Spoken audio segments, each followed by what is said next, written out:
Hola, buenos días. ¿Cómo están? Espero que muy bien. Bienvenidos a Práctica Test y a una nueva clase más en nuestra guía de estudios. Veo que hay varios conectados ya. Muy bien. Hola, Brenda. Muy buenos días. Bienvenida. Bienvenidos a todos los que se están conectando a nuestra clase. ¿Qué clase corresponde el día de hoy, martes? Hoy día vamos con la sesión número 2, denominada Los principios de la conducción. Hola, Rodrigo, buenos días. Víctor, Oscar y todos los que van saludando. Perdón si no alcanzo a saludar a alguno o se me pasa el nombre por ahí, pero sean todos muy bienvenidos. ¿Ya? Principios de la conducción, el tema del día de hoy, ustedes lo ven marcadito. Sesión número 2 del libro El Nuevo Conductor. No lo olviden. Muy bien. Vamos a ver de qué se trata esto. Vamos a borrar el cuadrito que tenemos ahí. Hola, Cristian. Muy buenos días. Bienvenido, Cristian. Entonces, claro, esto como que da inicio a entender o a sumergirnos en el mundo de la conducción. Y partimos con un tema técnico, se puede decir, que tiene que ver cómo funciona el vehículo, cuáles son sus principales componentes a tener en cuenta, principalmente el motor. Ese va a ser el primer tema. Después seguimos con el tema de la seguridad que incorpora el vehículo, ¿de acuerdo? Principalmente la seguridad pasiva que tiene el vehículo para protegernos. Y por último, algunas leyes físicas del vehículo. En eso se divide o es lo que compone el tema del día de hoy. María Alejandra me está mandando un mensaje, dice buenos días. El sábado di mi examen teórico por segunda oportunidad y aprobé. Aplausos para María Alejandra que nos trae esta gran noticia. Muy bien, María Alejandra. En las últimas semanas te he visto acá como una participante muy activa. Así que feliz por ti. Has participado en nuestras clases activamente. Te he visto. Así que qué bueno. Qué bueno. Ve que la consigue en la segunda oportunidad le fue bien.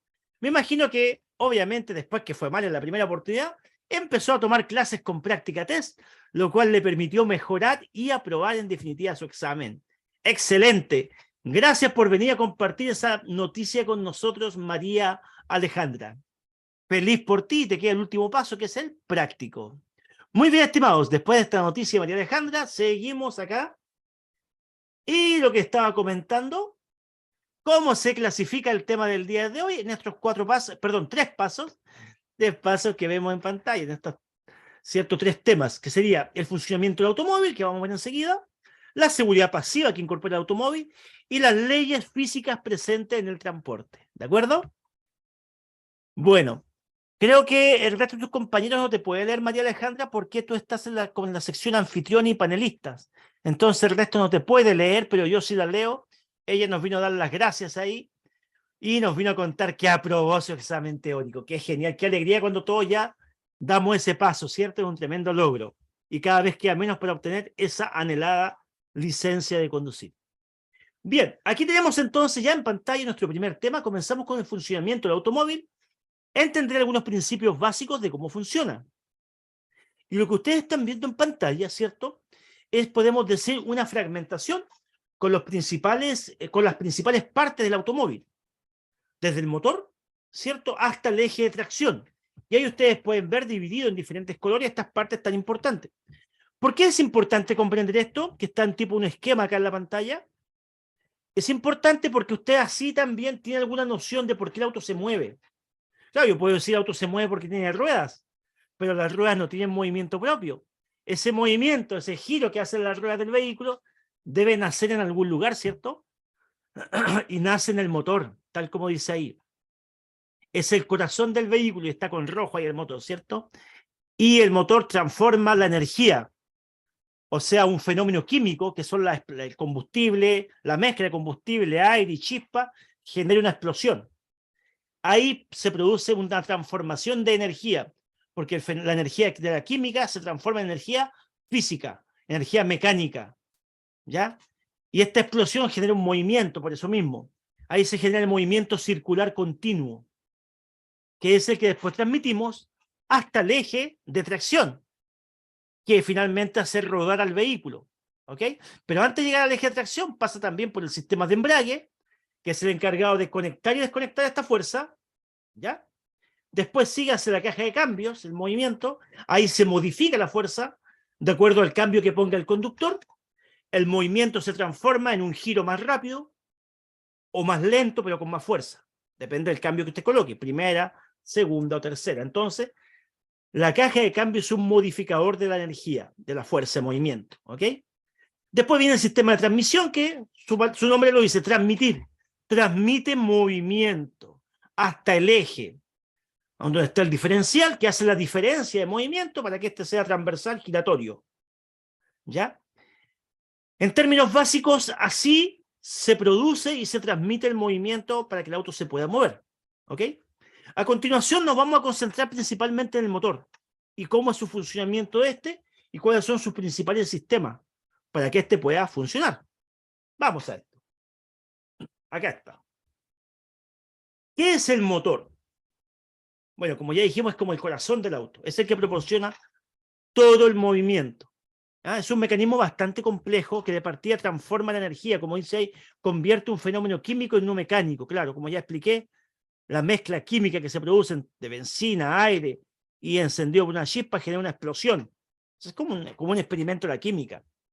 Y esa explosión mueve un elemento llamado pistón, ¿ya? Y ahí se produce el primer movimiento dentro del motor, ¿cierto? O sea, podemos decir que un motor constantemente está explosando. Ese ruido que escuchamos nosotros, cuando están dando el motor, algunos son muy suavecitos, que apenas se escuchan porque tiene buen sistema que silencia esto, ¿cierto? ¿Ya? Pero todo ese ruido que escuchamos cuando lo aceleramos un poco más es debido a las explosiones que se producen, ¿cierto?, dentro del motor, ¿ya? En los cilindros. Explosiones a cada rato, o sea, muy seguidas, ¿ya? A cada segundo, varias explosiones. Imagínense lo rápido que esto está explotando, ¿ya? ¿Y por qué explota? Porque ingresa una pequeña fracción, es como una pequeña llovizna de combustible mezclado con aire. Eso se comprime con el mismo pistón, queda compresión y la chispa lo enciende. Al encenderlo, explosión, y esa fuerza de la explosión mueve el pistón nuevamente. El pistón que lo tenemos acá, ¿cierto? Acá tenemos varios pistones para que ustedes entiendan. Esto va dentro del bloque del motor, ahí es donde se están moviendo. Mientras unos van subiendo, otros van bajando. Y como vemos, están unidos con un bracito que se llama biela. Y ese brazo empuja a este eje que está acá, que se conoce como cigüeñal. Ahí es donde se produce el giro, el movimiento circular. De esa manera el motor produce su movimiento circular. ¿Ya? Ok, ahora para que el motor funcione, cuenta con varios sistemas, ¿ya? Que ayudan a que su trabajo sea menos intenso, sea más coordinado y regulado. Hay un sistema que está constantemente lubricando el motor. Cuando hablamos de lubricación nos referimos al aceite, porque dentro del motor se mueven muchas piezas y estas deben ser bañadas en aceite para que no haya un roce directo. Hay un sistema que lo está refrigerando constantemente, porque ustedes entenderán que todas estas explosiones aumentan mucho la temperatura, ¿ya? Aumentan demasiado la temperatura y producto de este calor, si llega a un punto muy elevado, se podrían dañar piezas vitales del motor. Por eso hay un sistema que está constantemente haciendo una refrigeración. Te puede decir refrigeración como que lo lleva a un nivel frío, no es tan así, sino que el sistema de refrigeración absorbe el exceso de temperatura para que no se lleguen a dilatar las piezas por el excesivo calor. Hola, buenos días, Franci, bienvenida, Franci. La Franci, una alumna muy, muy constante acá en nuestras clases, participa muy seguido. Ya, después el motor también tiene un sistema eléctrico, claro que sí. El auto necesita electricidad para muchas situaciones, principalmente para producir las chispas que encienden la mezcla dentro del motor, ¿ya? El motor podemos decir, miren, que es maravillosa esta máquina, podemos decir que produce su propia energía eléctrica. Genera energía eléctrica, claro que sí. ¿Cómo hace eso el motor? A través de un mecanismo llamado alternador. Cuando el motor se está moviendo, ¿cierto? Ese movimiento, ya que produce circular continuo, lo aprovecha igual para hacer girar al alternador, lo mueve el alternador. Y ese alternador transforma el movimiento de energía física en energía eléctrica, ¿ok? Y ayuda a que se cargue la batería. Ustedes saben que todos los autos tienen una batería, igual que su teléfono celular. Pero ¿cómo se carga esa batería? gracias al alternador. Hola Mariela, bienvenida Mariela. Ahí me está saludando. Muy bien, entonces, así el motor produce la energía eléctrica y le reparte a todos los sistemas. Igual vamos a hablar de eso. También el motor tiene un sistema de combustible, como ya habíamos visto, para que se produzca esta química, ¿cierto? Y las explosiones. Un sistema de benzina y de aire, ya que se mezcla. Es el sistema de combustible y ligado a esto también está el sistema de escape. Escape, ¿qué cosa es escape? Que puedan escapar los gases. Después de las explosiones que se producen, se generan gases y esos son evacuados mediante el sistema de escape. Así que vamos a ir hablando de todos estos sistemas, vamos rápidamente, que es mucha materia, así que vamos rápidamente mientras los leo. Me dice Carlos, hola profesor, ¿me podría explicar cuál es el eje? A ver. ¿Qué me dice Carlos? ¿Cuál es el eje vertical de un vehículo con un dibujito? Tengo duda con el eje transversal y longitudinal, por favor. Podemos tomar como eje varias palabras, varios elementos. ¿De qué comuna Mariela? Le pregunta Carolina. Mariela me dice, me quedé a esperar para poder obtener mi certificado de octavo básico para septiembre ya. Y Rosita, buen día, profesor, incorporándome a la clase. Bienvenida, Rosita. Ya. A ver, Carlos, tu pregunta es un poquito, tiene mucha interpretación, porque me hablas de eje vertical y eje transversal. Yo no sé si me estás hablando del eje imaginario que puede tener un vehículo. Si hablamos de un eje imaginario vertical, ¿cierto? Es un eje imaginario que hace que el vehículo tenga este movimiento por las oscilaciones. Si me estás mirando en pantalla, es el movimiento, ¿cierto?, de lateral longitudinal, ¿ya? Y después el eje transversal, también imaginario, que hace que el vehículo tenga el movimiento cabeceo, por las oscilaciones del terreno, por la suspensión y por la amortiguación. Esos son ejes imaginarios.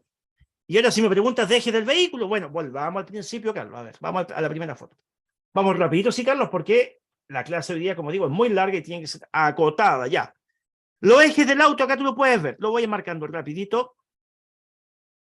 Vamos a irlo marcando acá. Dame un segundito que no me está respondiendo el lápiz. No sé qué pasa acá.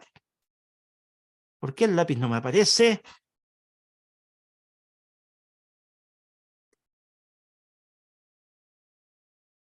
Profe, yo quisiera saber sobre los temas CSRI. Sistema de retención infantil, David. En esta clase no ingresan los sistemas de retención infantil, David, por si acaso. ¿Ya? Te los puedo explicar, sí, pero ¿sabes qué pasa, estimado? Que nos alargaríamos demasiado. ¿Ya? Esta clase trata sobre los principios de la conducción. ¿Ok? Los sistemas de retención infantil lo vamos a ver en otra clase, estimado David. No te la pierdas. Si no me equivoco, viene mañana. ¿Ya? Déjame contestarle a Carlos, que Carlos me está preguntando la parte mecánica. Ahí sí, ahí apareció el lápiz, que no sé qué pasó, se había desaparecido la pantalla. Ya. Muy bien, Carlos. Si hablamos de eje transversal de la parte mecánica, lo voy a marcar con color, con color verde, para que lo pueda entender mejor. ¿Cierto? Son los dos ejes que tiene el auto, que mueve la rueda, obviamente. Ahí marqué un eje y hay el otro eje delantero y eje trasero. Solo uno tiene movimiento, a no ser que sea un 4x4. Pero generalmente anda con tracción simple, igual a un 4x4. O sea, un solo eje tiene movimiento. En este caso, este auto es de tracción trasera. Por eso el eje trasero es el que rueda. Esos son los ejes transversales de un auto, los ejes que mueven la rueda. Así de simple. Lo acabo de marcar con dos líneas verdes. Ahora, el eje longitudinal del auto, ¿ya? No tiene eje longitudinal porque no hay nada que sujete la rueda. Lo que se podría llamar eje longitudinal sería el cardán, que lo voy a marcar de color rojo. El cardán acaba de hacer una línea roja y sobre ella, ¿ya? Que transmite el movimiento y forma parte del sistema de transmisión que ya hablé delante. Desde que el movimiento sale del motor y se conecta al eje trasero para que el auto se mueva, ¿de acuerdo? Cuando el movimiento sale de la caja de cambio, del motor y después de la caja de cambio, este movimiento es así, de esta manera, ¿cierto? Ese eje, el cardán, está girando. Para esto hay que mirar la pantalla, obviamente. Si no estás mirando la pantalla no vas a entender nada, Carlito. Y todo el mundo lo mismo. Llegando al diferencial, este movimiento cambia de sentido y queda de manera transversal. ¿De acuerdo? Es así, entonces, cómo se mueve el vehículo, de esa manera, ¿ya? Movimiento longitudinal primero, ¿cierto? Por el eje longitudinal del cardán, que más que un eje es un sistema de transmisión, y después tenemos movimiento transversal para que el eje de tracción pueda girar y mover al vehículo, ¿ok? Muy bien, Carlos. Esos serían como los principales ejes que tiene el vehículo. Los ejes de las ruedas, que solamente uno tiene movimiento, ¿ya? y el eje que transmite el movimiento que se conoce como cardán o transmisión, que tú lo ves ahí con azul. Ese es longitudinal. Transmite el movimiento de la caja de cambio hasta el eje trasero. Hay autos que no tienen tracción trasera, sino que tienen tracción delantera. Vamos a hacerlo con amarillo, acá. En este caso, no hay cardán. Eliminemos el cardán. No hay nada de cardán acá, no hay nada. No hay nada. Y el movimiento pasa de la caja de cambio directo al eje delantero. Ahí. Y este es el que gira, el que hace el movimiento, ¿cierto? Giratorio. Y las ruedas traseras son solamente arrastradas, ¿ya? Siempre va a ser un eje el que va a trabajar, solamente uno. O el trasero o el delantero. Eso significa si es tracción trasera o tracción delantera. Y si es un 4x4, igual es un eje el que trabaja. Pero el conductor, cuando está pegado en el lodo, en la nieve, donde sea, activa a voluntad la 4x4 y ahí se conectan los dos ejes y los dos trabajan. Entonces están trabajando las 4 ruedas. Por eso es 4x4. ¿De acuerdo? Así entonces sería como rápidamente para resumir eso, estimado. Y dice, claro, lo que pasa es que en el ronceo habla del vertical y no entendía. Ya, cuando se roncea un vehículo, que significa que las ruedas traseras patinan, se van para un lado, claro, está hablando de que el eje se desplaza completamente. Por ejemplo, si hay de repente lodo, generalmente pasa cuando las ruedas traseras generalmente se van hacia un lado, ¿ya? Se coletea, se roncea, se desvía. Hay un desplazamiento del tren trasero, ponte tú, y el auto se tiende a atravesar. ¿Ok? Ya, sigamos avanzando, estimados. Vamos entonces a los sistemas ahora, y vamos a comenzar por el primer sistema que va a ser el de lubricación, que ya expliqué. Cuando hablamos de lubricación hablamos de aceite. ¿Cuál es su función? Que las piezas móviles internas del motor estén siempre siendo bañadas en aceite, lubricadas para que no haya un roce directo. Tiene como misión, dice, disminuir la fricción, o sea, disminuir el roce entre las partes móviles del motor. Como conductores nos compete controlar estos niveles constantemente, cada cierto tiempo. Algunos lo hacen casi todos los días, otros semanalmente.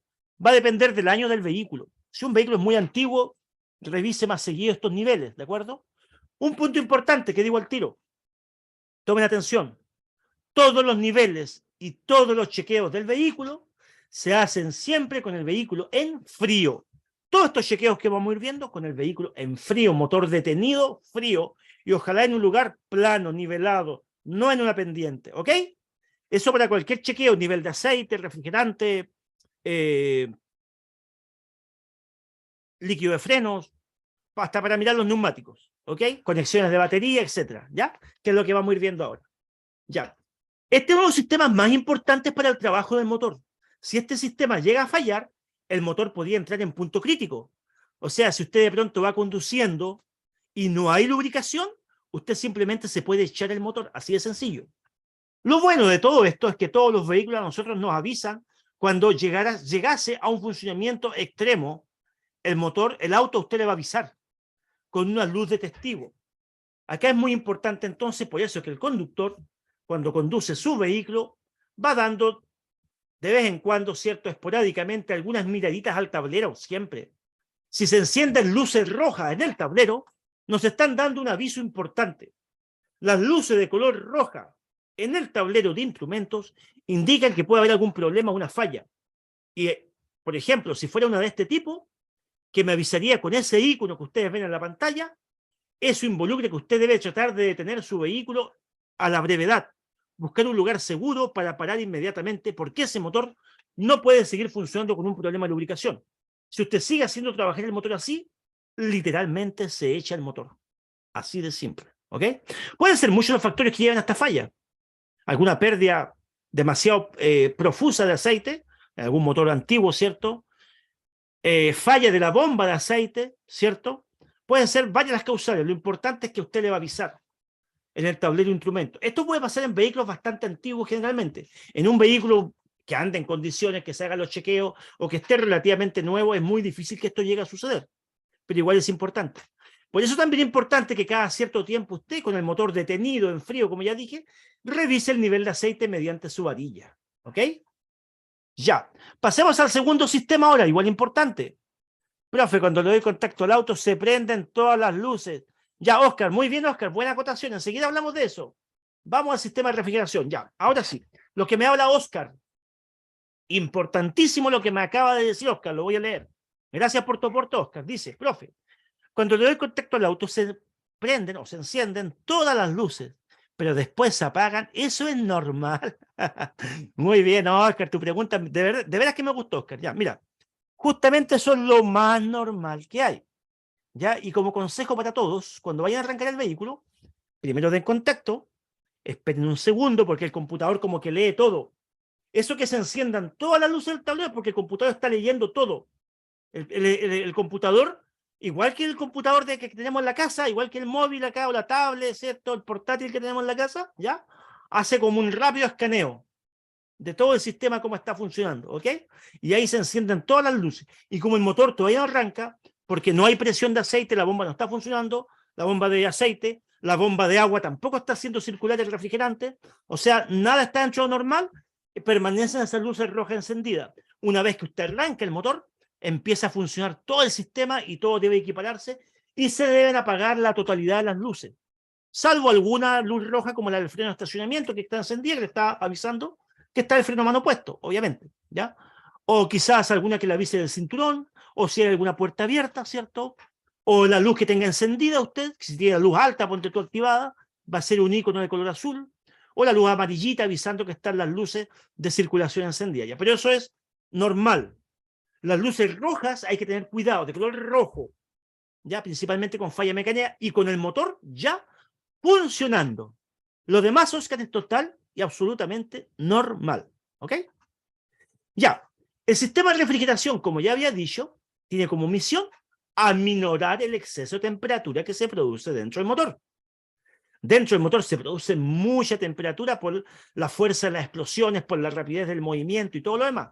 Entonces, miren, acá mejor voy a ir dibujando para que ustedes me entiendan, porque hay una pregunta de examen también, ¿ya?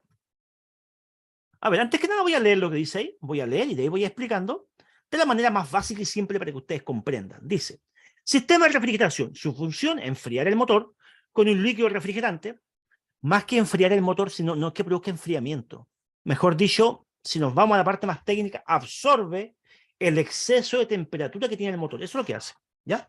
Lo absorbe a través de este líquido. Ya, dice, enfriar el motor mediante un líquido refrigerante. Dice agua destilada más un anticongelante. Es un agua especial. A veces la llamamos como agua verde, que trae varios componentes, anticorrosivo, anticongelante, componentes que cuidan el motor. Antiguamente se echaba agua a la llave, lo cual no es buena, ¿ya? Tranquilo, Víctor, voy en orden. El sistema de combustible lo vamos a ver después. Estoy por los dos sistemas más importantes primero, Víctor. Vamos, tranquilo, no te preocupes. Ya, dice, sigo leyendo. Esta circula por canales en el bloque del motor. Claro que sí, hagamos los canales acá. Por canales en el bloque del motor, ¿cierto? Por aquí circula esta agüita. ¿Ya? Ya. Y dice, y pasa de ahí al radiador, ¿ya? El anticongelante es muy necesario para evitar el congelamiento del agua que dañaría el motor y el radiador. Es una, en temperaturas muy extremas, tiene que tener anticongelante, obviamente también, y refrigerante en temperaturas muy altas también, ¿ya? Más abajo dice, una temperatura del motor demasiado alta puede ser por... A ver, estas preguntas salen en el examen. ¿Por qué puede subir mucho la temperatura del motor? Por ejemplo, como está acá, esto cierto es crítico. Está llegando a la zona roja, la aguja. Obstrucción del sistema de refrigeración, claro. Puede ser que una de estas mangueras, porque estas son mangueras de goma, la que estoy mostrando acá, se haya chupado o cerrado, ¿ya? Puede ser que el termostato que está acá a la salida, acá voy a hacer un cuadradito, que vamos a suponer que ese es el termostato. El termostato que está a la salida del motor puede ser que se haya pegado también. Esto pasa en vehículos muy antiguos. Ahí, eso que acabo de hacer, supongamos que es el termostato, ¿ya? Ahí yo le voy a poner la letra T de termostato para que ustedes entiendan que ese es el termostato. Hay una pregunta que igual dice en el examen. ¿Dónde está ubicado el termostato? A la salida del bloque del motor hacia el radiador, ¿ya? Después dice, por cantidad de líquido refrigerante también se puede subir, sí. Puede ser que alguna de estas mangueras se cortó y está cayendo el refrigerante. Está filtrando, está botando el refrigerante. Pasa en vehículos muy antiguos, ¿ya? Puede tener grietas, por ejemplo. ¿Qué más? Correa de bomba de agua rota o mal tensada, por supuesto. Para que esta agua circule, acá en el bloque hay una bomba que la está constantemente moviendo, haciéndola circular. Esa bomba se mueve a través de una correa. Si esa correa está suelta, se cortó o está en malas condiciones, el agua no va a circular, o el refrigerante, mejor dicho, no va a circular con la presión que debería. Y por último dice falla de ventilador. Muy bien, el ventilador también forma parte del líquido refrigerante, ¿ok? O electroventilador. Y ese muchas veces está visible, cuando uno abre el motor lo puede ver. Acá está el electroventilador, lo encerré en amarillo ahí.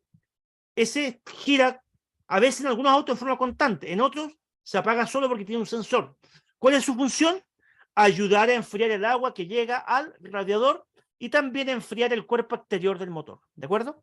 Ahí tenemos entonces las principales causas por las cuales puede fallar el sistema de refrigeración, ¿ok? Me preguntan, Elena, si el agua verde se cambia. Mira, ¿se puede llegar a ensuciar? Sí, ¿ya? ¿Deberías cambiarla si de pronto hubo algún problema, que tuvieron que cambiar mangueras o algo así? Sí, si te das cuenta que de pronto el agua está como cambiando de color y es súper fácil cambiarla. De hecho, yo lo he hecho varias veces, pero traten ustedes de que lo haga un mecánico, ¿ok? Hay que colocar el auto medio en posición cuestita abajo, ¿cierto? Y todos los radiadores acá tienen, acá donde voy a hacer un cuadradito amarillo, tiene una llave de drenaje, una llave de paso, y ahí se bota toda la agüita, ¿cierto? Se cierra esa llave después y se vuelve a rellenar completamente el sistema a través del radiador, ¿ya?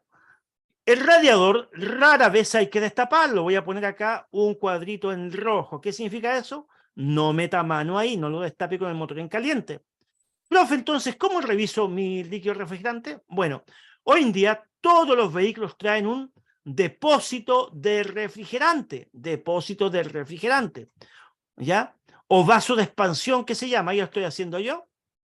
Hagámoslo con color verde mejor, para que ustedes lo vean mejor. Aquí, ya. No, no se ve muy bien. Ahora sí, ¿ya? El depósito de refrigerante. Entonces, ahí usted puede ver el nivel del refrigerante, que debe estar siempre en la mitad más o menos, entre la raya superior e inferior, aproximadamente, ¿ya? Debería estar el líquido refrigerante, ¿ok? Acá hagamos que está el agüita acá adentro, o el líquido refrigerante ahí, ¿ya? Eso está conectado obviamente acá al radiador. Ahí va el líquido refrigerante conectado. Lo que sobra del radiador va a parar ahí, a ese depósito que es transparente, y a través del plástico usted lo puede ver, ¿ok? Ya, entonces, rápidamente, ¿cómo es el circuito de agua? Veámoslo. ¿Para qué agua? Cuando hable de agua me refiero al refrigerante, ¿de acuerdo? Antiguamente se aplicaba agua de la llave, pero eso no es bueno, ¿ya? Hoy en día solamente se ocupa el líquido refrigerante, lo cual es bueno para el motor. Pero es lo mismo, todo el mundo le decimos agua. Es obvio que nos estamos refiriendo al líquido refrigerante. No se olvide. Cuando se habla del agua para la refrigeración, ya no es que sea agua, simplemente que se le llama así. Ahora, ¿el auto tiene agua en otros, por ahí otros depósitos? Sí. Está el agua para limpiar los limpiaparabrisas. Esa sí es agua de la llave, ¿ya? Ya, pero la que lleva la que usa el motor hoy en día ya no es agua de la llave. Que le digamos agua es otra cosa, pero no es agua común y corriente. Es un líquido refrigerante, generalmente de color verde. También hay una que es de color rojiza, ¿ok? Contiene componentes especiales que cuidan el motor, ¿bien? Ya, entonces este líquido refrigerante o agua es impulsado cuando el motor está andando, funcionando, es impulsado por una bomba que lo hace circular, vamos a cambiar el color, que lo hace circular aquí en el bloque, en las paredes del motor constantemente. Cuando el auto está funcionando, está circulando, circulando, circulando. ¿Y por qué circula? Para absorber el exceso de temperatura que tiene el motor, ¿ok?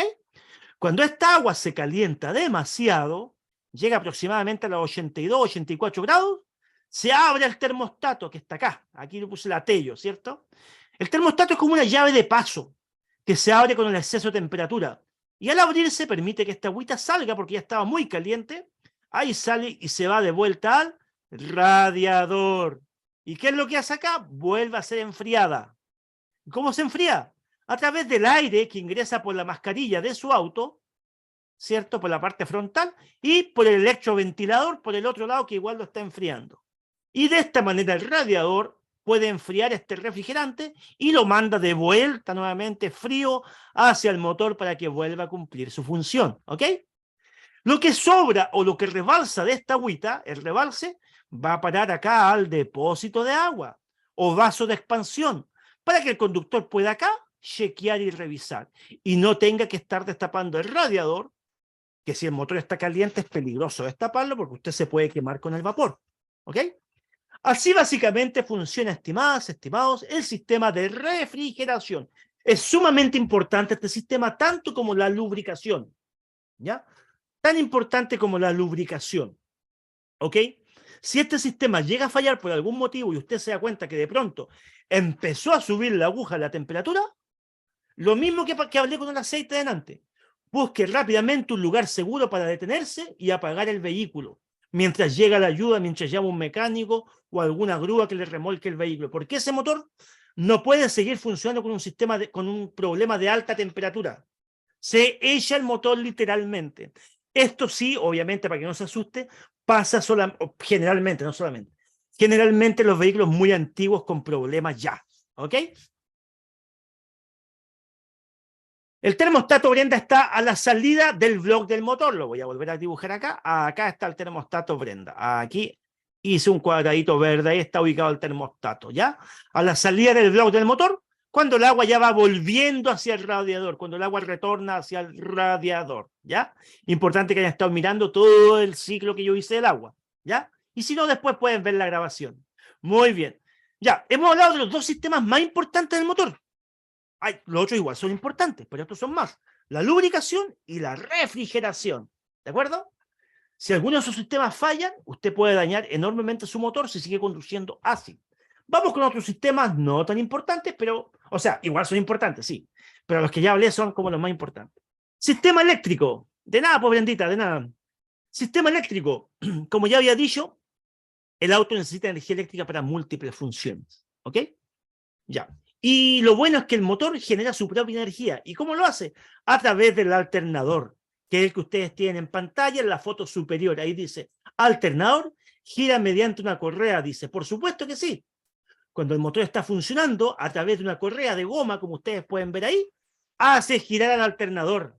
Y ese mecanismo, cuando está girando, ¿qué produce? La energía eléctrica que el auto necesita. Alimenta los sistemas eléctricos del auto y lo más importante, voy a unir esto acá igual con una línea, vamos a poner color rojo, lo más importante, mantiene la carga de la batería. Lo más importante, mantiene la carga de la batería. O sea, ese es su cargador que tiene usted. Y eso obviamente que carga cuando el auto está funcionando. Si el auto está apagado, no va a haber carga. Imagínense que usted está con el auto motor apagado. Se le ocurrió escuchar música y se quedó ahí, no sé, mirando un paisaje, salió a pasear, se fue al campo, obviamente se estacionó, encontró una vista preciosa y apagó su motor, ¿cierto? Se puso a escuchar música, quizás encendió la luz interior del vehículo porque a lo mejor está un poco oscuro y está gastando, consumiendo la energía que está guardadita acá, en la batería. Y la batería no produce energía, solamente almacena. Quien produce la energía es el alternador. Pero como está con el motor apagado, no está produciendo nada de energía. Y usted se está ocupando todo lo que está en la batería. Después, cuando usted quiso arrancar el motor, clic, clic, clic, no arrancó porque se echó la batería. O sea, no que se la haya echado, descargó su batería. Y va a tener que pedir ayuda lo más probable. Bueno, tampoco es algo así que pasa al tiro en un rato, no, va a demorar. Dependiendo la vida útil de su batería, eso sí, porque las baterías no son eternas, igual tiene una vida útil. Igual que, por ejemplo, el computador, todos ustedes sabrán que, chuata, tengo mi computador ya 8 años, ya la batería hay que estar siempre enchufada, si no, no carga, ¿cierto? Es lo mismo. Las vidas útiles de la batería de los autos tienen un tiempo cierto de duración, ¿ya? Generalmente las baterías de marcas reconocidas son como unos 5 años más o menos. Después de a poquito empiezan a guatear y cada vez como que le cuesta más arrancar la partida. Y uno dice, ¿será correa alternador? Porque siempre uno se fija acá, ¿eh? Cuando esta correa está media suelta o empieza como a chillar, es porque está suelta, la batería no va a cargar igual. También hay que tener cuidado que no está a punto de cortarse, porque se va desgastando en algunos vehículos con el tiempo igual, ¿ok? Ya. También importante corroborar los bornes de la batería, ¿ya? Donde se une, ¿cierto? Las brazaderas, hasta que está acá la brazadera que está unida al borde. Esta brazadera, como vemos acá, tiene una especie de tuerquita, ¿cierto? Debe estar siempre bien ajustada, bien apretada, que no se suelte. Con el tiempo, con los movimientos del vehículo, se podría soltar. Y si anda un poco suelta, no va a haber un buen contacto. Lo otro que puede pasar, que donde está unida esta brazadera a estos bornes, ¿ya? Uno de estos positivos y otros negativos, con la humedad también genera lo que se llama asulfatamiento. Se asulfatan estos bornes. El asulfatamiento es como una especie de hongo o de moho que viene en los metales, ¿ya? Y cuando es demasiado el asulfatamiento, impide el paso de la corriente. ¿Ah? Algo tan simple de repente como limpiar los bornes. puede ser eso que la batería o le cuesta arrancar a nuestro vehículo. De repente mirarlo. En ese caso habría que desconectarlo con cuidado, tratando de nunca hacer contacto entre estos dos bordes, porque eso es peligroso y hay peligro de cortocircuito, ¿cierto? Si hace contacto usted ahí, ¿ya? Se desconecta uno primero, se limpia. ¿Cómo se puede limpiar?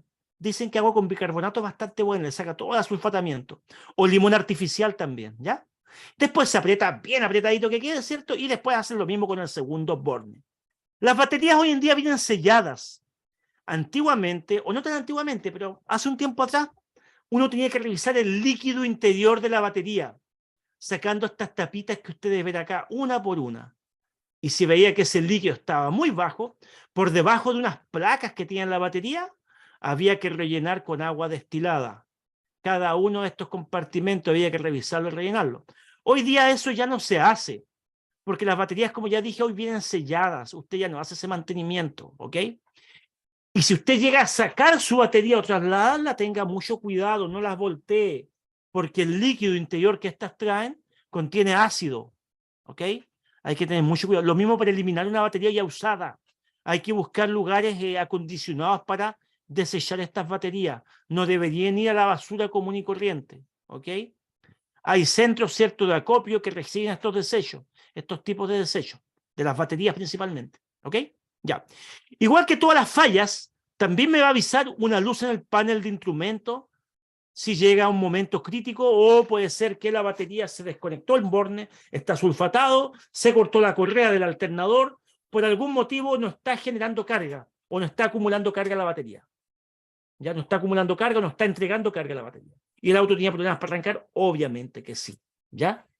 Ahí está entonces, estimados, la explicación básica de cómo se produce la energía, ¿cierto? Cómo se almacena, ¿ya? Y los cuidados como conductor que tenemos que tener. Principalmente los bornes de la batería, como ya dije, y la correa del alternador. Ok, vamos ahora al sistema de combustible. ¿En qué consiste? Esta es la alimentación que tiene el motor. El motor debe alimentarse para que produzca las explosiones que ya vimos. ¿Y de qué se alimenta? De combustible. De aire más benzina. O petróleo en caso de los vehículos diésel. ¿Ok? Ya. ¿Cuáles son los componentes del sistema de combustible? ¿Cómo se compone? Bueno, primero que nada del estanque.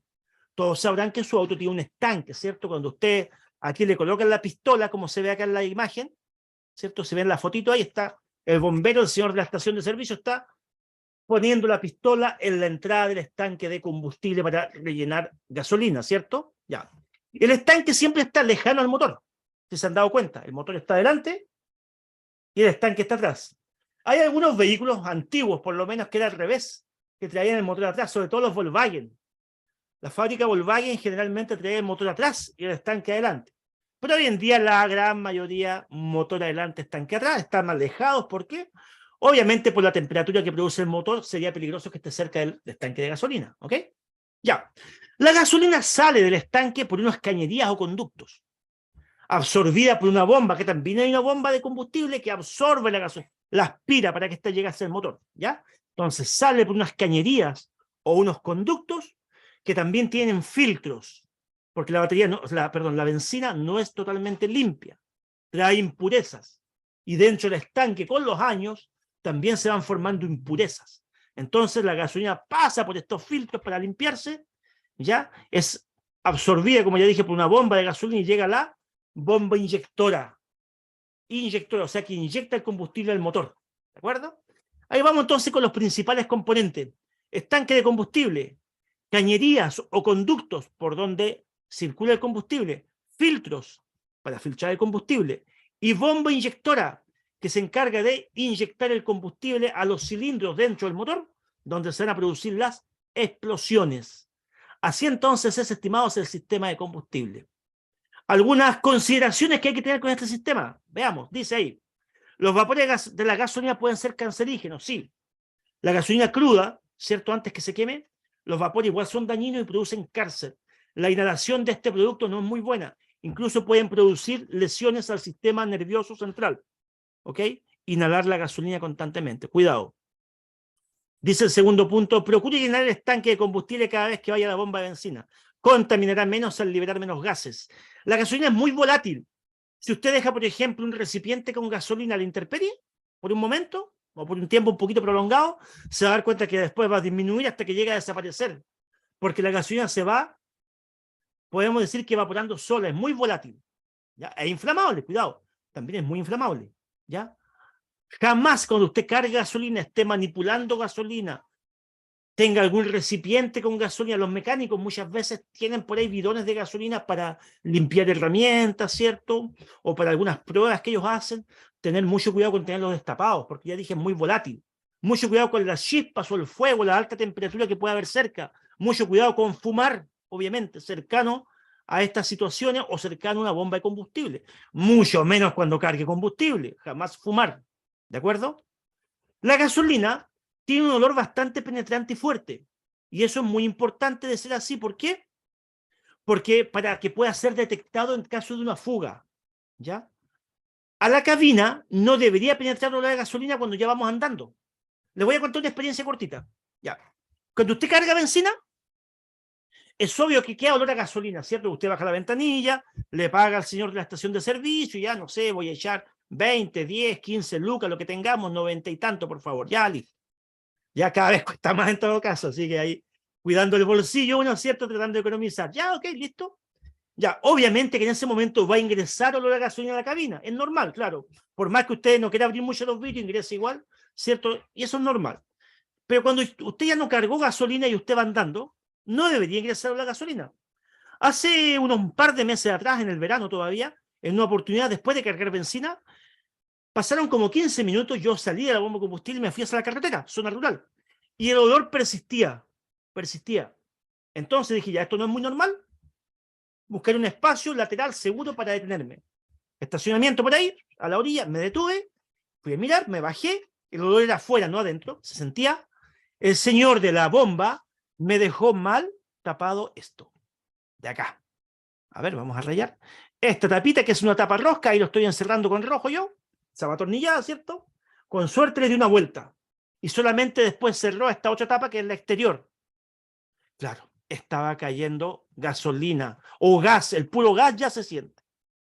Imagínense lo peligroso que es, ¿de acuerdo? Entonces, consejo, y esta es una pregunta de examen, ante cualquier olor a gasolina penetrante o persistente, deténgase en un lugar seguro e investigue el problema, ¿ok?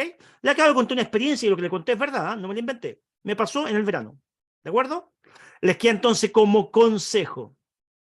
Ya, y ahí justamente dice, ustedes pueden leer, después más abajo dice, al cargar gasolina, dice abajo al final, recuerde apagar el motor del vehículo, sí, usted se estaciona, frena el auto, apaga el motor, evitar la inhalación de los vapores dentro de lo posible, no encender cigarrillo, estamos claros, y no hablar por celular. Me dice Rosita, cuando se carga combustible se dice que no se habla por celular, ya lo acabamos de decir. Conozco algunos porfiados, dice, o algunas, que no respetan esta condición exactamente. ¿Cuál podría ser el peligro al hablar por el hablar del celular? Mira, en Chile no se vio de ningún caso, pero según los expertos dicen que cuando se activa el celular hay una llamada o recibe una llamada y te pones a hablar, ya sube, aumenta la temperatura de esto. Y de que aumenta la temperatura de estos aparatos, eso sí es verdad, ustedes lo sabrán. El uso, ¿cierto?, hace que se sienta más fuerte. De hecho, el otro día hubo un caso, ese sí fue acá en Chile, que un niño se quemó el pantalón con el celular. Hay algunas marcas que son mejores que otras, hay algunas que tienen un sistema que aminora la temperatura. Entonces, estamos hablando que acá se produce una alza de temperatura. Eso. Imagínense entonces un elemento que está generando temperatura casi como un calefactor. Y hay emanaciones de gas de gasolina. ¿Qué puede pasar? Obvio, peligro de incendio, explosión, imagínense. Una catástrofe incluso en una bomba de benzina. Prevenir entonces la clave, por eso es que no hay que hablar por celular. ¿Ya? Muy bien. Vamos con el último sistema de escape ahora. De nada, pues, estimada Rosita. ¿Qué me dice Oscar? Me dice apagar el motor, pero el auto sigue con contacto. En el caso, no hay ningún riesgo. No, pues, Oscar, cuando usted apaga el motor, usted apaga todo. No hay contacto. No sé a qué se refiere. Cuando usted cierra la llave, clic, clic, clic, incluso, si quiere, saque la llave, si quiere. Ahora es diferente que usted apague el motor y deje el contacto a medio abrir, porque la llave tiene tres funciones principales. ¿Ya? Contacto abierto, se encienden algunos elementos del vehículo, como la radio, ¿cierto? Y las luces interiores. Después viene contacto completo, donde se prende la luz del tablero, y después viene arranque. Apáguelo completamente. Completo. Ah, es que el auto se prende con un botón. Me estás hablando de otro tipo de vehículo, Oscar, de partida. Punto uno. Ya tiene botonera, tiene clave, ya es otro tipo de vehículo. Pero si está apagado, totalmente apagado, mientras usted apriete el botón no va a haber nada funcionando. ¿Ya? El paso de corriente está cortado, se supone, el motor. No se está generando temperatura. Lo importante es la temperatura que se genera. Eso es lo importante. Vamos al sistema de escape, como ya decía, evacúa los gases después de las explosiones. Eso es lo que hace el sistema de escape, mediante el múltiple de escape, ¿cierto? Que lo vemos acá. Esto de acá, vamos a ir encerrando acá, mostrando. Esto acá se conoce como múltiple de escape, ¿ya? Que son como varios tubitos que salen desde el motor. Después, ¿cierto? Va el flujo de aire y pasa por el sistema catalítico que tienen hoy día casi todos los vehículos, que es un sistema, podemos decir que depurador de gases. Ayuda a depurar los gases. No los deja inocuos, no. Igual los gases llevan contaminación, pero menos que el sistema antiguo. Antiguamente no existía esto del catalítico, del convertidor catalítico. Hoy día sí hay. Ayuda a depurar mucho más los gases que antes, ¿de acuerdo? Después continúa por el escape y pasa por el silenciador. Eso sí, es un sistema bastante antiguo que tienen todos los vehículos, que su función es aminorar el ruido de las explosiones. Bastante bueno. Cuando se rompe alguna parte del escape, antes del silenciador, el auto cambia de ruido al tiro. Exactamente por eso. ¿Ya? Se nota el tiro. ¿Ya? Y finalmente el tubo de escape, que lo vemos atrás en la colita del auto por donde salen, ¿cierto?, los gases de la explosión. ¿Ya? Los gases de escape, estimados, aunque son menos perjudiciales que antes, igual son venenosos, hay que tener cuidado. Contienen monóxido de carbono, como dice ahí. ¿Ya? Y el problema es que muchas veces uno no se da cuenta. Mucho cuidado con mantener vehículos funcionando dentro del recinto cerrado. Es muy peligroso. ¿Ok? En talleres, por ejemplo, con las puertas cerradas, porque usted está inhalando, ¿cierto?, este monóxido de carbono. También les recomiendo que tengan cuidado en los estacionamientos subterráneos, por ejemplo. Traten de circular lo menos posible con niños, con embarazadas y todo eso, porque ahí se acumulan muchos de estos tipos de gases. A mí me ha pasado, de pronto, he ido caminando por esos malls enormes que es, uno se queda muy lejos estacionado y siente el dolor de cabeza al inhalar estos gases inmediatamente, ¿ya? Aunque hay extractores de aire igual en los estacionamientos subterráneos, pero a veces no es suficiente, ¿ok? Entonces, los gases de escape contienen contaminantes. No se ven. Uno se puede estar envenenando sin darse cuenta, porque son incoloros. Cuando cuando un auto ya tomó temperatura... A ver, cuando un auto está frío, recién lo echó a andar, es normal que salga un gas de color o un vapor de color blanquecino. Eso es normal. Es producto de la humedad. ¿Ya? Cuando ya tomó temperatura, esto queda transparente y no se ve. No tiene color y tampoco tiene olor generalmente. No se siente nada. Entonces usted puede estar inhalando esto sin darse cuenta. ¿Ok? Ya. Los sistemas de escape en general se tienden a oxidar igual porque van como en la intemperie, van en la guatita del motor, siempre están húmedos, como que no le pega la luz del sol, y esa humedad va con el tiempo generando corrosión, oxidación, y se termina por romper el escape, ¿ya? Y ahí se produce una mayor contaminación, ¿sí? Y lo peor de todo es que el auto queda descompensado trabajando igual, porque el computador recibe las señales también del escape para su funcionamiento. El auto se va a poner más gastador de combustible, queda descompensado, va a haber mayor contaminación y va a cambiar incluso el ruido. Entonces se nota, ¿de acuerdo? Ya, veamos qué más dice con respecto al sistema de escape. Dice, recuerde que existe un riesgo de que el sistema de escape se oxide, ya lo expliqué eso. Después más abajo dice, un ruido normalmente alto del tubo de escape suele ser señal de que hay roturas. Sí, ya lo comenté igual eso, ¿ya?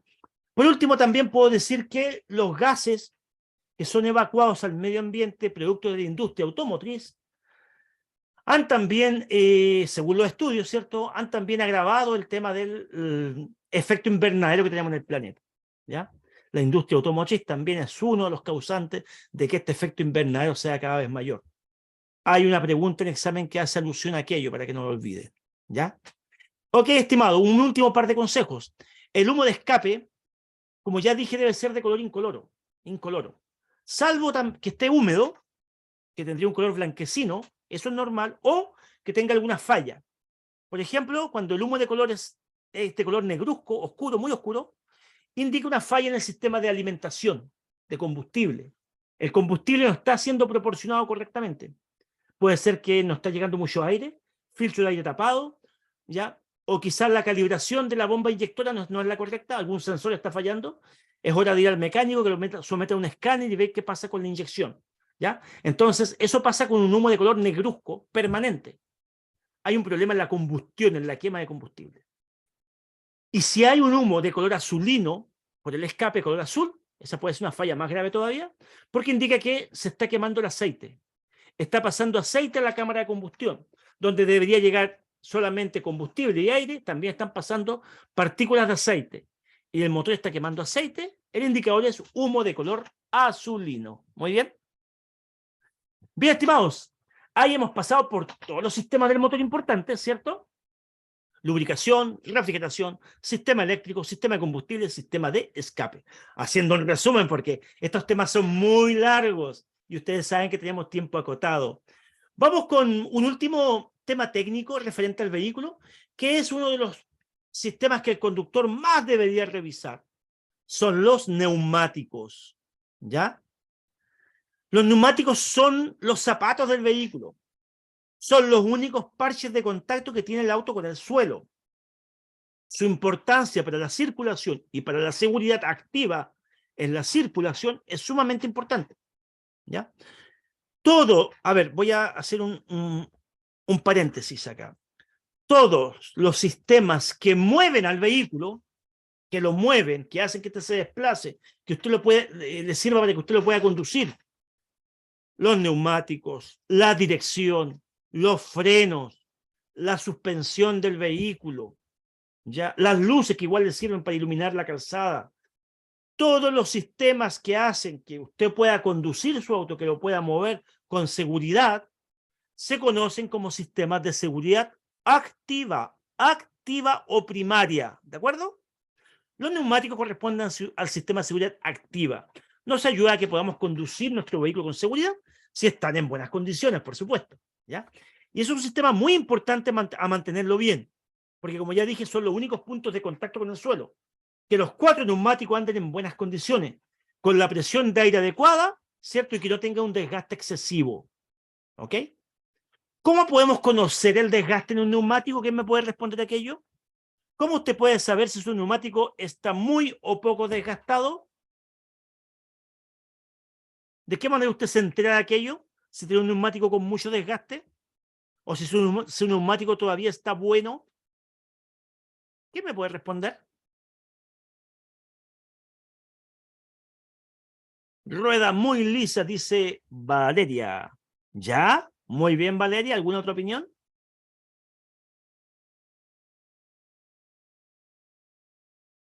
Claro, como dice Valeria, por el desgaste, ¿cierto? Por los edificios, por los surcos sería, de los neumáticos, más que orificios, dibujos, claro. Por los dibujos, los surcos, exactamente. Y ahí, en la imagen más grande, le está mostrando con el dedito, hay un mecánico, los surcos de la banda de rodamiento, o dibujo, como dice por ahí Valeria o alguien, ¿ya? O también la huella, también le llamamos, ¿cierto? Aumenta el tiempo, no el tiempo, querido David, la distancia sería de frenado, ¿ya? Más que el tiempo en la distancia de frenado. Ya, muy bien, perfecto. Cuando un neumático está con exceso de desgaste, no va a cumplir con sus funciones primordiales. ¿Cuáles son las funciones del neumático? Aquí lo tienen. Yo no alcanzo a verlas bien porque me está tapando la cámara, pero ahí, en este cuadrito que está acá arriba, debería decir agarre o adherencia, debería decir dirección y frenado. Esos 3 conceptos deberían ser en ese cuadrito, ¿ya? ¿Qué significan esos conceptos? Esas son las funciones que cumple el neumático. Darle a usted una buena dirección. Usted puede maniobrar con su neumático, con su dirección, ¿ya? Cuando usted frena, el neumático debería friccionar sobre el suelo para ir parando. Friccionar. Y si hay agua en la calzada, debería evacuar esa agua mediante esas ranuras o esos surcos, ¿ya? Y adherencia, para el que el vehículo avance y no quede patinando ahí mismo, el neumático debe tener una adherencia o un agarre o una tracción hacia el suelo, hacia la calzada, ¿ya? Entonces un neumático en buenas condiciones cumple con esas 3 funciones: adherencia, dirección y frenado. ¿Ya?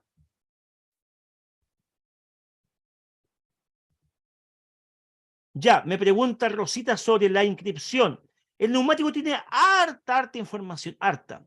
Pero hay una que es bien básica, que la voy a escribir acá, sobre la inscripción. Hace tiempo que no veo esa pregunta en todo caso, Rosita. Vamos a poner, a ver, el neumático que yo tengo. El neumático que yo tengo. Yo tengo el 215 75 R15. Ya. Ok, esa es la lectura más común que puedes encontrar en el neumático para saber las medidas del neumático. ¿De acuerdo? Las medidas del neumático, la que usted tiene ahí. El primer número, ¿qué es lo que indica? Este primer número, que ustedes ven acá, ya sí sale esa pregunta, pero hace tiempo que no sale bien poca esa pregunta. ¿Ya? Está como media rara que salga, pero sí sale. Ya, el primer número 215, que es el número más grande que tiene acá, se refiere está en centímetros, y se refiere al ancho del neumático, ¿ya? Eso quiere decir que este neumático, o si fuera el mío, mide 21,5, ¿ya? O 215 milímetros, o 21,5 centímetros, es el ancho que acabo de marcar ahí, ¿de acuerdo? Ese es el primer número que usted tiene ahí. El segundo número, para este caso, el ejemplo que yo di, pueden ser diferentes tamaños, ¿ah? Pero por ejemplo, yo puse acá 75. Ese es un porcentaje, ¿ya? Y ese es el alto del neumático, la altura. ¿Qué significa eso? Que el perfil, que la cara, acá, ¿sí? O acá abajo, a ver, veámoslo abajo mejor. La cara del neumático, el perfil de acá, ese es el 75% de su ancho. El 75% de su ancho. Mientras más alto este segundo número, más alto va a ser mi neumático. ¿De acuerdo? ¿Ya? La letra R significa que son radiales. Hoy en día todos los neumáticos son radiales. ¿Qué significa radiales? Que tiene una capa de rayos interna, no es goma pura, sino que tiene un tejido, que generalmente es de alambre o de nylon, ¿ya? Entre las capas, ya telas. Los neumáticos tienen telas. Esas telas llevan un tejido, ¿de acuerdo? Radiales. Y por último, 15. Ya sabemos, primer número, anchura del neumático. Segundo número, altura del neumático, que es en porcentaje. La letra, radial. Y el 15 es en pulgadas. Pulgadas. ¿Qué significa eso? Ese es el aro, el tamaño interno de la rueda, donde va la llanta, aquí. Hagámoslo de otro color, esta vez de color azul. Ya, la llanta está en pulgadas, mide 15 pulgadas de ahí. El último número corresponde a la llanta, el aro que se le llama, ahí. Está en pulgadas, ¿de acuerdo? Esas son las medidas más comunes de un neumático. Ahí las tienen. Ya, muy bien, Joana, buena pregunta, muy bien. Víctor me pregunta, profesor, ¿cuál es la pregunta de prueba sobre neumático? Víctor, hay un montón de preguntas sobre neumático, hay un montón. Todo lo que estoy hablando yo acá, desde la adherencia, desde los surcos, ¿para qué sirven los surcos? De la presión de aire que ya hablé, de las medidas que acaba de preguntar Rosita, todas te pueden salir como preguntas de neumático. De si neumático le falta más aire, de cuándo hay que llenar, y todavía me falta hablar más cosas. Todo lo que estoy comentando, Víctor, puede aparecerte como pregunta examen. No es una pregunta. Recordar, estimados, para los que no sabían, que el banco de preguntas que maneja CONACET son más de 1000 preguntas que están constantemente cambiándolas. Así que imagínense. Por eso es importante acá fijarse en todo el tema. Ya esos son temas de comprensión. Antiguamente, antes del año 2012, había un manual, un cuestionario de 280 preguntas que los alumnos se lo aprendían de memoria, iban a dar examen, listo, ahí está su licencia. Y eso se eliminó. ¿Para qué? Para que los nuevos conductores aprendan el contexto general y no memoricen algo solamente específico. Porque podría decirle, hay una sola pregunta de neumático que es esta, genial, me la aprendo. No, lo ideal es comprender todo. Ya. Eso, estimado Víctor, y para todo el mundo igual, ¿eh? Para que sepan cómo son los exámenes ahora. Rosita me dice, muy buena pregunta, Rosita. Perdón, Rosita no, Joana. Rosita me dice que quedó muy clara la explicación. Qué bueno, Rosita, pero ¿por qué está llorando, Rosita? Ya, y Joana me dice el redibujado. Sí, esa pregunta también aparece. ¿Ya? El redibujado, ¿qué significa el redibujado? Eso está prohibido, ¿ah? Un neumático muy liso. Ah, por las 1000 preguntas, así es. Por eso es que en práctica test usted tiene que hacer muchos test, muchos. Los invito en las mañanas, a las 10 de la mañana, de lunes a viernes, todos los días, un video test para que ustedes practiquen, ¿de acuerdo? Ya, David está dando reciclaje neumático. Sí, muy bien. Entonces, mire, Joana, explicándole a Joana ahora. Los neumáticos que están muy gastados, muy desgastados, hay algunos, aunque eso está prohibido, como digo, hay algunos señores de algunas vulcanizaciones por ahí que recogían o compraban sus neumáticos y ya están gastados, totalmente lisos, no tienen ningún dibujo, ningún surco. Y con una maquinita, ellos vuelven a dibujar el surco acá, de nuevo. Neumáticos que ya había desaparecido, le dibujan con una maquinita nuevamente los surcos. Esos son neumáticos redibujados. Obviamente que eso es muy peligroso, está prohibido porque ese neumático adelgazó sus telas. Usar ese tipo de neumático es muy peligroso. Ese es el redibujado. Y el otro es el recauchado. ¿Cuál es el recauchado? Lo mismo, o sea, casi parecido. Un neumático muy liso y le pegan una tela, una capa nueva encima con el dibujo nuevito. ¿Ya? La pura tela encima con el dibujo nuevito se le pega con un pegamento especial sobre este neumático que ya está muy gastado. Igual peligroso porque esas telas muchas veces con el calor, exceso de rodaje, se sueltan. En el norte se ve mucho eso, ¿ah? Me llamó la atención hace años cuando fui al norte por ahí, por las tierras de Arica, por el desierto, conduciendo. En aquellos años ahí anduve, ¿cierto?, de camionero por un tiempo, más que nada por aventurar, y conocí, ¿cierto?, todo el norte, y más allá también pasamos la frontera. Y me llamaba la atención la cantidad de telas botadas a la orilla, ¿cierto?, de la ruta en el desierto, más que nada, lleno de telas de neumáticos que se van soltando. Antes los camioneros usaban bastante el recauchado, ¿ok? Ya, eso entonces, para que sepa, Joana, y David ahí justamente le está comentando casi lo mismo. Es un reciclaje neumático, por supuesto, reciclan neumáticos ya usados que no sirven y los vuelven a reutilizar. Es eso entonces, estimado, tal como le indica su compañero David ahí, ¿ya? Muy bien, sigamos. Por último, los neumáticos deben revisarse siempre cuando estén fríos, si usted va a revisar la presión de aire. La presión de aire ojalá la revise como mínimo cada 15 días o cuando indica el fabricante, ¿ok? Importante que el neumático, que todos los neumáticos anden con la presión adecuada. Basta que un neumático ande bajo de aire para que ya el automóvil no se comporte igual, sobre todo a alta velocidad. Se descompensa la conducción del vehículo totalmente, sí, se nota. Se puede poner más gastador de combustible incluso, más inestable en dirección. Se puede cargar hacia un lado el vehículo también. Todo eso puede pasar cuando los neumáticos no andan con la presión de aire correcta. Si andan con poco aire, el auto queda más pesado. Se desgasta de mala manera también las bandas del neumático. Si anda con mucho aire porque se pasó de la presión, el neumático queda muy inestable. Ya la dirección queda más inestable, el auto como que tiende a saltar un poco más y se desgasta el centro de la banda de rodamiento. Entonces, aplicar la presión de aire directa que indica el fabricante. ¿Ok? Y revisar aproximadamente cada 2 semanas o cada 15 días. ¿Ya? ¿Qué cosa vamos a revisar entonces? La presión de aire y que los surcos de la banda de rodamiento mantengan todavía sus condiciones. Por último, también usted puede chequear que no hayan elementos incrustados en los neumáticos, que no presenten cortes los neumáticos, grietas. Hay veces que se meten clavos y el auto no pierde aire al tiro, demora en perder aire. ¿Ok?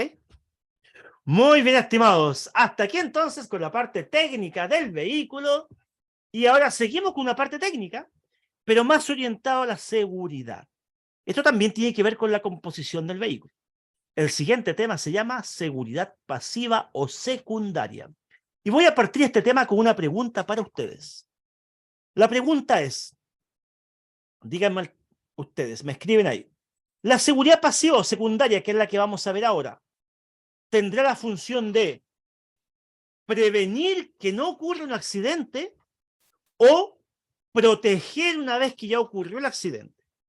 ¿Cuál será la función de la seguridad pasiva del vehículo? Repito, prevenir que no ocurra un accidente, para que no ocurra el accidente, o protegernos una vez que ya ocurrió el accidente. Esa es la pregunta. Bueno, y claramente los que están mirando la pantalla ya sabían la respuesta, ¿cierto? Porque acá abajo está, ¿cierto? Ahí está, ahí la acabo de marcar. Protegernos una vez que ya ocurrió el accidente. Muy bien. ¿Eso es la seguridad pasiva o secundaria? A diferencia de la seguridad activa o primaria, que esa previene, que ojalá no ocurra el accidente. Ya había explicado delante que seguridad activa son todos los elementos y componentes que tiene el vehículo para poder desplazarse, moverse. Los neumáticos que recién hablamos, seguridad activa.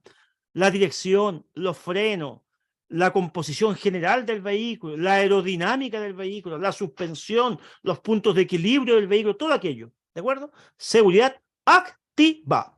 Ahora vamos a la pasiva.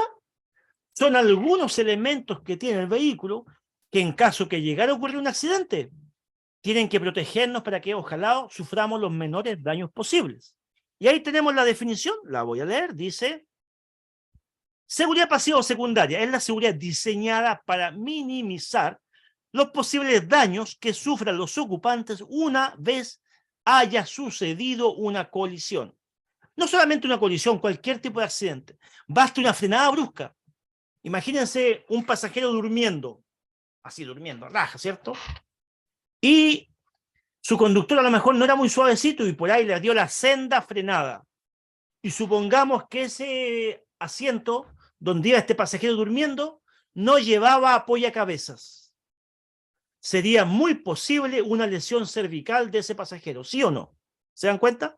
Entonces quizás no solamente un siniestro puede ocasionar una lesión a las personas, también una maniobra brusca, ¿de acuerdo? Ya, elementos más conocidos o comunes de seguridad pasiva: el airbag, nos protege en caso de siniestro; el cinturón de seguridad, nos mantiene sujetos al asiento; la carrocería, seguridad pasiva; los vidrios, lunetas, ¿ya? Que son elementos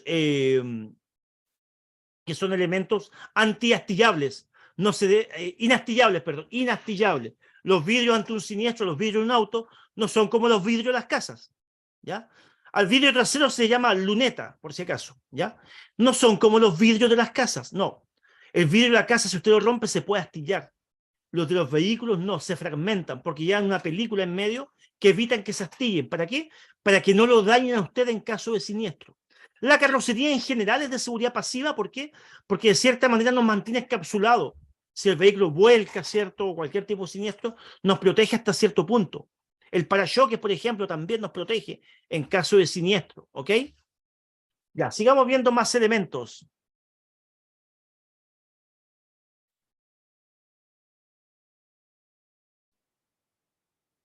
Ya, uno de los más importantes, como dice, el airbag. Me comenta Carolina. Ah, está hablando con la Mariela. Mariela, las condes te aceptan el título extranjero sin convalidar. Solo apostillado. Yo estoy en el mismo caso y además en la Municipalidad de San Felipe. Espero que te sirva el dato. Ay, bueno, muchas gracias, Carolina, ahí, por colaborar con su compañera Mariela. Muy bien ahí. Que se pasen los datos entre ustedes. Ya. Ahí, por si acaso, si Mariela no lo había leído, Carolina le acaba de dejar un texto ahí. Un buen dato. Puede leerlo al tiro ahí, Mariela. Por si acaso. ¿Ya? Sigo leyendo entonces. Tenemos acá, ¿cierto?, el cinturón de seguridad y el airbag como dos de los sistemas de seguridad pasivos más importantes que hay. Sobre todo el cinturón de seguridad, que su uso es obligatorio. Y el airbag también, los que lo tienen. Pero el airbag está diseñado para actuar en conjunto con el cinturón de seguridad. No se olviden, porque alguno podría decir: ah, mi auto tiene airbag, no tengo para qué usar cinturón. Falso. Es indispensable igual, ¿ya? Y estos elementos pueden reducir hasta un 20% la posibilidad de sufrir lesiones mortales o morir, ¿ya? Los sistemas de retención infantil también son elementos de seguridad pasiva que incorpora el vehículo. O sea, no, perdón, que no incorpora el vehículo, que se añaden al vehículo, porque no están incorporados dentro de la estructura del vehículo, pero sí, usted lo puede instalar. Pero esos sistemas los vamos a ver más adelante, ¿ya? Los vamos a ver en usuarios vulnerables, porque por ahí no me acuerdo quién me preguntaba, me decía: profe, adelante, quiero hablar sobre los SRI, Sistema de Retención Infantil. Bueno, está en otro tema, querido, le comento ahí para que todo el mundo sepa. En el tema usuarios vulnerables, atento cuando toque ese tema. Ahí vemos los sistemas de retención infantil, incluso les tengo hasta un video para eso. Así que no se preocupen, ahí se va a ver, ¿ya?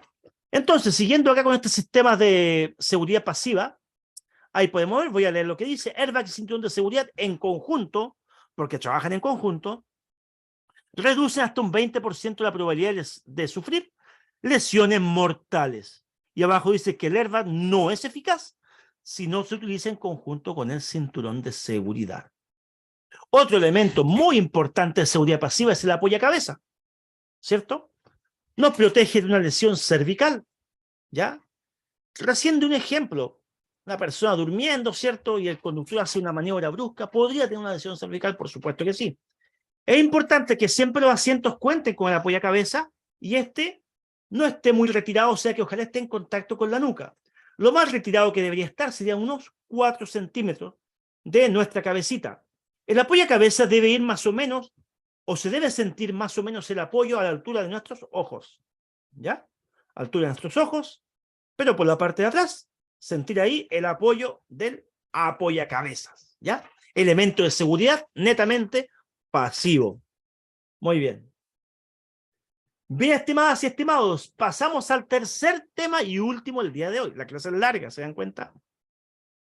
Leyes y energía física presente en el transporte. Este no es tan largo este tema, pero sumamente importante, ¿ya? Acá debemos entender que cuando conducimos un vehículo, cuando nos desplazamos, hay ciertas leyes que nos afectan. Por supuesto que sí, ¿ya? Acá en nuestra dimensión que tenemos, ¿cierto? En el planeta Tierra, hay leyes que nos afectan, ¿ya?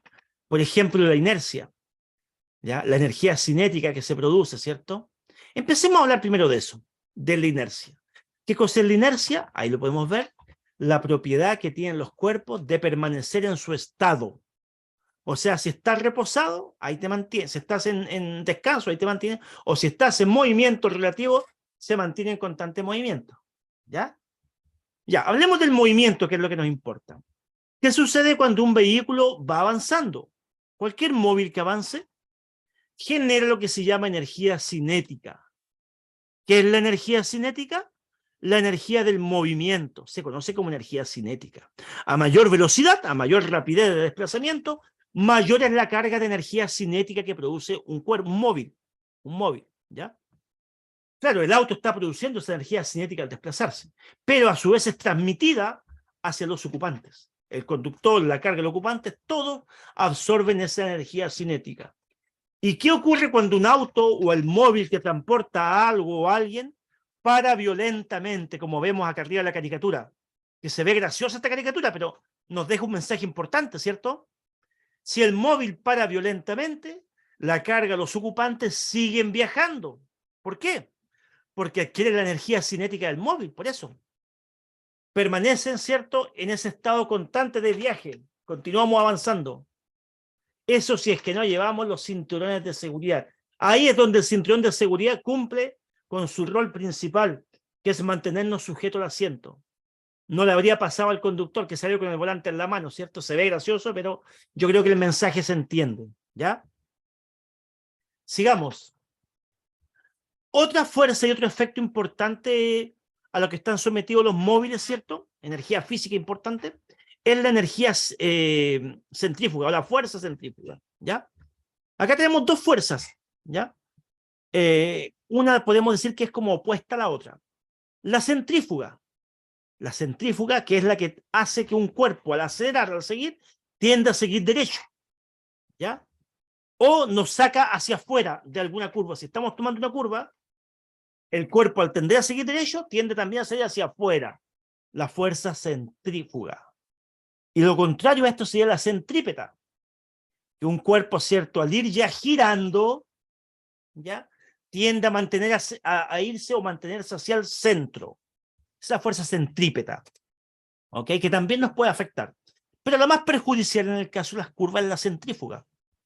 Esto va a depender del radio que tenga la curva, si es muy cerrada, y de la velocidad a la cual se tome la curva.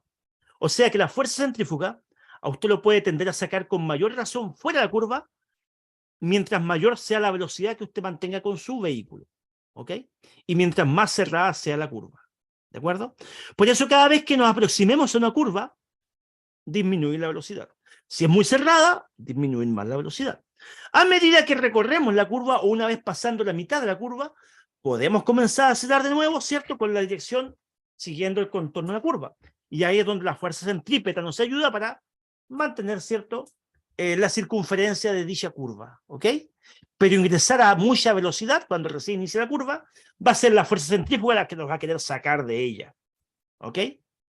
Eso entonces, estimados, con las curvas, importantísimo, acomodar la velocidad siempre, ¿ya? Lo mismo cuando vamos a virar en las esquinas, sobre todo ese viraje a la derecha, que es casi 90 grados, disminuir la velocidad mucho, mucho, mucho para poder virar, ¿cierto? En cualquier esquina, principalmente el viraje a la derecha, ¿ya? Otra fuerza presente en el transporte, la fuerza de gravedad. Esta en las pendientes, en las gradientes, es donde cobra más notoriedad y nos puede ser beneficiosa como afectarnos. ¿Beneficiosa en qué sentido podría ser? En que si la pendiente, ¿cierto?, hacia abajo no es muy pronunciada, si es leve, puede ayudarme a economizar combustible, por supuesto. Si es una pendiente muy pronunciada, con curva y todo lo demás, se complica nuestra distancia frenada, la cual aumenta. ¿Ok? Por eso es importante que todo conductor, cuando tome una pendiente, con tiempo, observar qué tipo de pendiente es, ¿ya? Aplicar un cambio adecuado para que pueda controlar su vehículo, ¿ya? Y usar los frenos de manera regulada, ¿ya? Eso entonces, el cambio adecuado ayuda a que el motor le ayude a frenar el vehículo. El pedal de freno, ¿cierto?, de manera intermitente va ahí haciendo las correcciones y el auto va tomando mucha velocidad. Tampoco es bueno ir siempre con el pie de freno, hay que irlo regulando, ¿ok? Ya, ¿qué es lo que dice acá? Voy a leer. A veces dice necesario conducir en una marcha baja, sí. Ojo, todas las cuestas no son iguales porque siempre me preguntan, profe, ¿en qué cambio bajo las cuestas? No. Esa pregunta casi que no tiene una respuesta fija porque todas las pendientes no son iguales. Si usted me está hablando de una pendiente súper empinada, obviamente con un cambio menor. Pero hay pendientes leves, de hecho hay pendientes en carretera, donde usted va a 100 kilómetros por hora y no tiene que hacer casi nada, porque son pendientes rectas, que no son muy empinadas y no le afectan. Hay pendientes en la ciudad, que son muy empinadas, que son con curva, entonces todas son diferentes, todas cambian. El conductor debe evaluar, analizar y de acuerdo a su experiencia también aplicar, ver qué cambio es el que más le conviene, ¿ya? En pendientes muy complejas, entonces, reducir un cambio y la marcha más baja, ¿ya? Conjuntamente con aplicar los frenos de manera moderada, ¿ok? Al final dice, recuerde que al desenganchar el motor pierde el dominio del vehículo. ¿Qué cosa es desenganchar el motor? ¿Quién me puede decir? ¿Qué pasa si en una cuesta usted desengancha el motor? ¿Quién me puede decir qué es el término de desenganchar el motor? Mientras yo cambio la diapositiva. Dejar en neutro. Muy bien, Oscar. Eso. Antiguamente mucho conductor hacía eso. Pensaba que podía economizar más. Jamás dejar en neutro mientras vaya en rodaje. Gracias, Daniel. Y gracias, Luis. Puros varones me contestaron esa pregunta. Ya. Dejar la palanca de cambio en neutro y algunos creen que van a economizar más y eso no es bueno. Y una pendiente, mucho menos, porque no hay frenado motor. ¿Ok? Ya. Las pendientes a veces nos pueden ayudar, si estacionamos nuestro vehículo en una pendiente, a tener cuidado porque si deja solamente puesto el freno de mano, este puede fallar. Se recomienda cada vez que estacione una pendiente, aproveche la misma pendiente para dejar las ruedas acuñadas contra la solera. Por ejemplo, el auto rojo está en una pendiente en subida, está cuesta arriba. Miren, dejó las ruedas mirando hacia el centro de la calzada, de manera que la parte de atrás de la rueda acuñe contra la solera o cuneta. En cambio, el auto verde está cuesta abajo, mirando hacia abajo, y giró al revés las ruedas delanteras para que la parte de adelante de la rueda sea la que acuñe contra la solera. Eso es bueno hacerlo cuando usted estaciona en alguna pendiente, aparte de dejar puesto el freno de estacionamiento. Y también le puede dejar puesto un cambio. Una vez que apagó el motor, dejarle puesto un cambio le traba el sistema de transmisión. Si está en subida, cuesta arriba, deje puesta la primera, como está el auto rojo. Si está en bajada, como el auto verde, deje puesto el retroceso. ¿Ok? Y en un costado a la derecha siempre, dice David, por norma general se debe estacionar siempre a la derecha. Pero hay diferentes tipos de estacionamiento. Ojo, porque si de repente encontramos un estacionamiento en diagonal, no estacionamos en diagonal, pero aprovechamos también la solera como cuña. ¿Ya? Ya, sí, esas son las normas de estacionamiento en general, que eso lo vemos después en las normas de circulación, David. Normas de estacionamiento, por norma general, costado derecho de la calzada, en el mismo sentido del tránsito, a no más de 30 metros de la cuneta, a no menos de 60 centímetros de otro vehículo estacionado, y si está en pendiente, dejar las ruedas giradas hacia la cuneta. Eso es la regla general. Solo excepcionalmente se podrá estacionar al costado izquierdo cuando la señalización lo permita, ¿ya? Eso para complementar un poco lo que acaba de escribir David, pero eso corresponde al tema de estacionamiento, que es otro tema. Vamos ahora a terminar con las leyes físicas, la última parte, y esto yo sé que a ustedes les va a interesar mucho, ¿ya? ¿Qué tenemos acá? Acá vamos a ver los tiempos y las distancias de reacción y de frenado de un vehículo a determinadas velocidades. Primero que nada, para entender este tema, vamos a explicar que, de acuerdo a la velocidad que desarrolle un vehículo, puede demorar más o menos en parar, y su conductor también. Para solamente reaccionar, de acuerdo a la velocidad que lleve, puede ser que en el momento que reacciona, recorra más o menos metros. Todo esto está ligado a la velocidad principalmente. Otros factores igual, como vamos a ver enseguida, ¿ya? Veamos, partamos primero por la reacción. ¿Qué cosa es la reacción? La reacción, ¿cierto?, es la acción natural que genera el conductor cuando se acerca o se enfrenta a un imprevisto, a una emergencia o a una situación de peligro. No solamente puede ser de peligro, sino también puede ser un imprevisto. Cualquier elemento que sea, desde que el conductor observa el hecho, la situación, y atina a hacer algo, frenar, soltar el acelerador, lo que sea. Esa es una reacción a lo que está viendo, ¿de acuerdo? Se supone que desde el momento que observa la situación hasta que suelta el pie del acelerador para llevarlo al freno, no debería pasar más de un segundo. Es lo que dice la pantalla.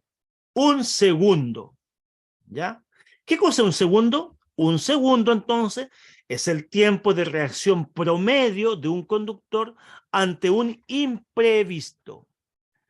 Nuestra amiga Carolina nos dice, este tema me confunde cuando hay que duplicar la distancia de frenado y de detención. Ya vamos a ir a eso, Carolina. Eso es lo último que vamos a ver, para que no te confundas. Vamos a ir desde lo más básico. Bueno, aquí ya entendimos lo que es la reacción, tiempo de reacción, ¿ok? En ese segundo el auto avanza, obvio que avanza, en que el auto sigue avanzando, ¿cierto? Del momento que usted reacciona, el auto sigue avanzando hasta que usted logra pararlo totalmente y el auto se detuvo. Pero para eso hay un proceso que lo vamos a ver ahora. Veamos. Y acá tenemos un ejemplo bastante bueno para ir entendiendo esto. Vamos a hacer un ejercicio para que a usted le quede más claro. Vamos a suponer que en una oportunidad un conductor viajaba a 90 kilómetros por hora. Voy a escribir acá 90. Ya, 90 kilómetros. Sigue en una carretera. 90 kilómetros por hora. Y de pronto, más adelante, se percata que se le atraviesa un animal en el camino. ¿Ya? Vamos a suponer que no, 100 metros más adelante. 100 metros más adelante, ¿cierto? Acá voy a poner, ay, perdón, que si no me quedan muy bien los números, perdón. Estoy así a mano nomás haciendo los números, ya. Ya se entiende, hay 100 metros, ¿ya? Hay una vaquita que se atravesó en el camino, ¿de acuerdo? ¿Qué hace este conductor? Obviamente que va a reaccionar. En el momento que vio la vaquita, abrió los ojitos, dijo cáspita seguramente, o dijo algún chilenismo, ¿ya? A partir de ese momento, vamos a hacerlo acá, ¿cierto? Con una flecha, ¿ya? ¡Chum! Vio la vaquita, ¿cierto? ¿Qué fue lo primero que hizo? Soltó el acelerador y llevó su pie al freno. En un segundo, supongamos en un segundo, demoró un segundo en hacer eso, ¿de acuerdo? Ya, un segundo. En reaccionar, hizo la reacción, primer paso, la reacción. ¿Cuánto avanzó este conductor del momento que él reaccionó? ¿Cuántos metros habría avanzado en ese segundo de tiempo? ¿Ya? Veamos. Se dice que en condiciones normales, o sea, frenos, neumáticos buenos, calzada seca, en un segundo, para saber cuánto avanzó su auto mientras él reaccionaba, hay que multiplicar por 3 la primera cifra de la velocidad. ¿Ok?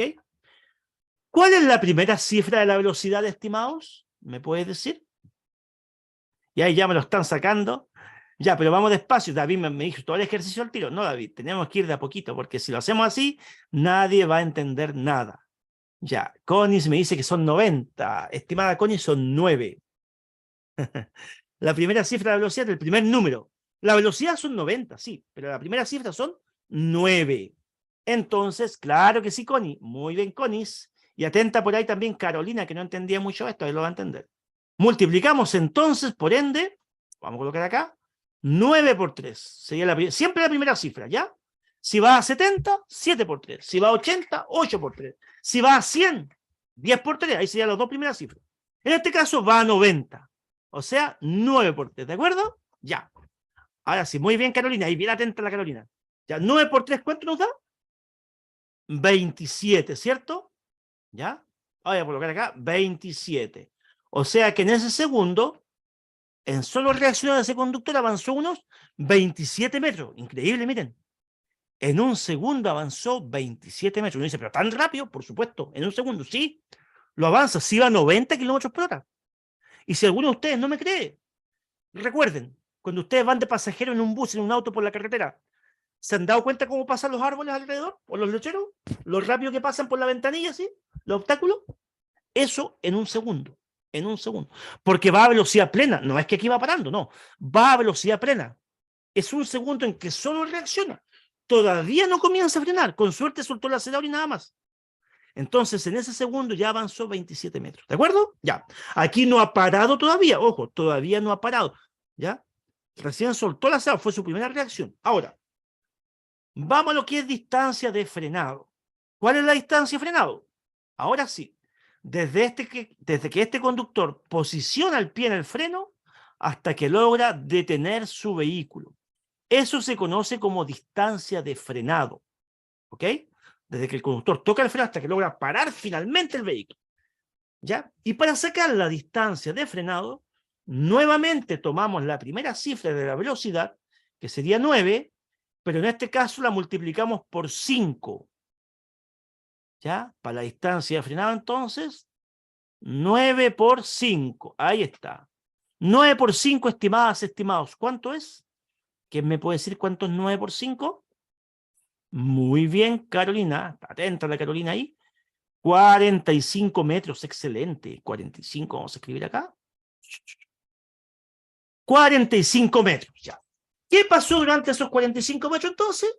Fue el tramo que recorrió el vehículo mientras su conductor presionó el freno hasta que logró parar el vehículo. ¿Ya? Eso avanzó. 45 metros. Ahora, por favor, yo los voy a invitar a que ustedes sumen la distancia de reacción más la distancia de frenado. ¿Cuánto les da? O sea, esos 27 más los 45, por favor, súmenmelos. ¿Cuánto les da? Le dio 72 metros. Muy bien. Vamos a colocar entonces acá abajo, con números más grandes, 72 metros. Voy a colocar acá la palabra metros. ¿Ya? ¿Qué son esos 72 metros, estimados? Esos 72 metros se conocen como la distancia de detención total. Eso que está ahí. Siempre mirando la imagen, porque si alguno de ustedes no está mirando la pantalla, no va a entender nada. Por eso es importante que estén mirando, ¿ya? Ahí está. Esos 72 metros es la distancia de detención total que comprenden desde que el conductor reacciona, acá, desde que reacciona, ¿cierto? Hasta que logra parar el vehículo. O sea, el total de todo, ¿ya? Resumiendo, tenemos primero entonces una distancia de reacción, que mientras el conductor reacciona, que el auto sigue avanzando. Para calcularla se multiplica por 3 la primera cifra de la velocidad. Después tenemos una distancia de frenado, que es cuando el conductor posiciona el pie encima del freno hasta que el auto se detiene, ¿ya? Se multiplica por 5 la primera cifra de la velocidad. Si sumamos ambas, obtenemos la distancia de tensión total, que es cuando el auto para totalmente, ¿ya? Ahí está. ¿De acuerdo? Ya. Y dijimos que había visto la vaquita a unos 100 metros. Díganme, ¿se alcanzó a salvar la vaquita, sí o no? ¿Qué opinan ustedes? ¿Se alcanzó a salvar la vaquita, sí o no?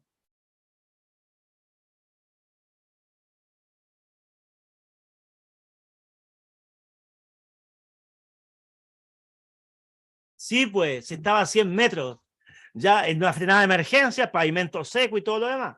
Ahora, si el pavimento ya estaba mojado, otro quizás habría sido el resultado, pero está en condiciones normales. Toda esta fórmula es en condiciones normales. Para condiciones adversas no hay fórmula porque estas pueden ser muy variables, muchas, muchas. Incluso el hielo es 10 veces más, ¿de acuerdo? Estos son para condiciones normales, ¿ya? Dice, las preguntas de velocidad tienen doble puntuación. Sí, Elena, pero esta no es pregunta de velocidad. Esta no es pregunta de velocidad. Jesús dice, sí, porque está a una distancia de 28 metros. No, la vaquita está a una distancia de 100 metros, Jesús. Eso lo dijimos al principio. A 100 metros lo digo. Se supone que el conductor siempre debe mirar bien adelante. 28 metros, un conductor que mira 28 metros no conduce nada, ¿ya? El conductor tiene que mirar lo más adelante que pueda, sobre todo si va en carretera, ¿ya? Y acá por la velocidad 90, obvio que en carretera, porque esa velocidad no va a andar en la ciudad. Usted cuando va en carretera debe mirar ojalá un kilómetro más adelante, ojalá. Así es la vista de un conductor, ¿ok? Ya, estimados, la distancia de tensión total. La distancia de tensión total fue de 72, estimado Jesús, ¿ah? 72 metros fue, no fue 28. Tú me pusiste 28 metros, no, no fue. Ah, perdón, tú me estás diciendo la diferencia de 72 a 100. Claro, ahí sí, Jesús, ahí te creo ya. Le sobró como ese remanente. Muy bien, Jesús, ya ahí sí, perdón. Disculpa, Jesús, te había mal entendido.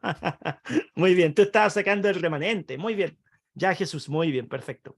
Ya, estimados, pero miren, un consejo, no se enreden con tanto, porque lo que se pregunta es esto nomás, nada más. Si empiezan que la ley física de la aceleración de los cuerpos, elevado al cuadrado de la masa y la fórmula de Newton, más combinado con la fórmula de la bomba atómica, ustedes se van a confundir totalmente. ¿Por qué digo esto? Porque de repente hay alumnos que me empiezan a preguntar, un montón de cosas que aparte que perdemos el tiempo, se están saliendo del foco de lo que le va a preguntar en el examen. Es más, incluso ustedes dirán, ¿y por qué me preguntan esto, profe, si yo cuando vaya en un vehículo no voy a ir con una calculadora en la mano? No, obviamente que no. Pero esto a ustedes les sirve para tener una noción de que detener un vehículo no es tan fácil, y sobre todo a alta velocidad. Y entender también de que solamente mientras reaccionan ya pierden tiempo. ¿Ya? Es más, yo les doy otro ejemplo que creo que lo he comentado mucho en varias clases. El instructor, se lo digo, he sido instructor por más de 18 años. El instructor, cuando ustedes están aprendiendo a conducir, una de las frases que más le va a decir es suelte el acelerador. Se lo va a decir a cada rato. ¿Y por qué? Porque el alumno, sin darse cuenta, o el aprendiz que aún no tiene mucha noción, se tiende a quedar muy pegado con el acelerador durante muchos segundos y pierde tiempo de reacción. Se va muy encima de las situaciones. Eso pasa mucho con el aprendiz. Y ahora ya con esto empieza a entender lo importante que es soltar el acelerador a tiempo. Porque un segundo que usted se queda acelerando más de la cuenta, son hartos metros de avance. Es más que nada para eso. Hacer noción más que ponerse cuadrado con esto, estimada Francia. No hay que ponerse cuadrado con esto. No, no, no, no. La idea es, para contestar la pregunta, obviamente saber la fórmula, pero el mensaje final es que ustedes entiendan cómo es el proceso de detención de un vehículo, cuánto avanza un vehículo, lo peligroso que puede ser la velocidad, y que en solo reaccionar ya ustedes pierden tiempo y espacio. Tiempo y espacio, ¿ok? Me dice Brenda, pensé que esta era una de las preguntas de velocidad. No, esta no es una pregunta de velocidad, estimada Brenda, no. Las preguntas de velocidad hacen alusión con conceptos de velocidad como qué es velocidad razonable y prudente, velocidades máximas permitidas, variación de velocidades, ¿cierto? ¿Cuál es la velocidad mínima permitida? Etcétera. Esas son preguntas de velocidad, ¿ya? ¿Cuáles son los peligros del exceso de velocidad, de no controlar su vehículo? Cosas que están más orientadas a la conducción preventiva. Muy bien, me dicen, profe, es que salen preguntas con esa fórmula que en el examen, ¿qué valor es cuando se duplica la velocidad? Ahora voy a eso, Francis. Cuando se duplica la velocidad es lo que vamos a ver ahora, Francis.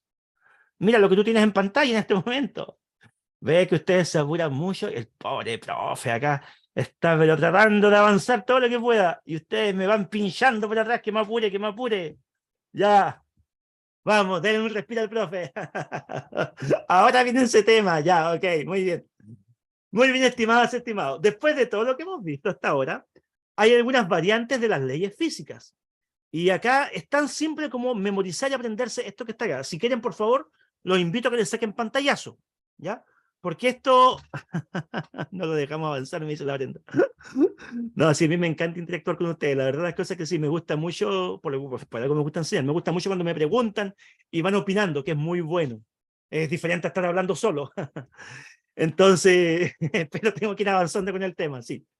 Ya, entonces, lo que hemos visto, también podemos añadir que según leyes de la física, al aumentar la velocidad al doble, no se olviden de esto, al aumentar la velocidad al doble, la distancia de reacción también aumenta 2 veces, solo 2 veces, la de reacción, ¿ya? Porque eso depende del conductor en cuanto reacciona, ¿de acuerdo?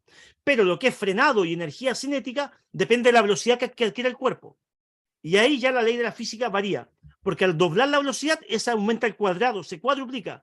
La distancia frenada aumenta 4 veces. Y la energía cinética, que es la energía del movimiento, es equivalente a la distancia frenado. También aumenta 4 veces. No lo olviden porque en el examen que vamos a ver ahora va a aparecer una de estas preguntas, ¿ya? ¿Ok? Entonces, eso. Al doble de velocidad, la distancia de reacción solamente se duplica, aumenta 2 veces. Y la distancia de frenado aumenta 4 veces. ¿Ya? Muy bien. Sáquenle pantallazos, mantengan aquello en la memoria, porque vamos a ir al tiro a un examen y vamos a poner a prueba nuestros conocimientos. Y me dice Oscar, si se duplica la distancia aumenta 9 veces. Si se triplica, aumentaría, no, pues a ver. Sí, aumentaría 9 veces, sí. ¿Ya? Pero como le dije antes, Oscar, no se vayan por las ramas, porque esa pregunta no te va a salir.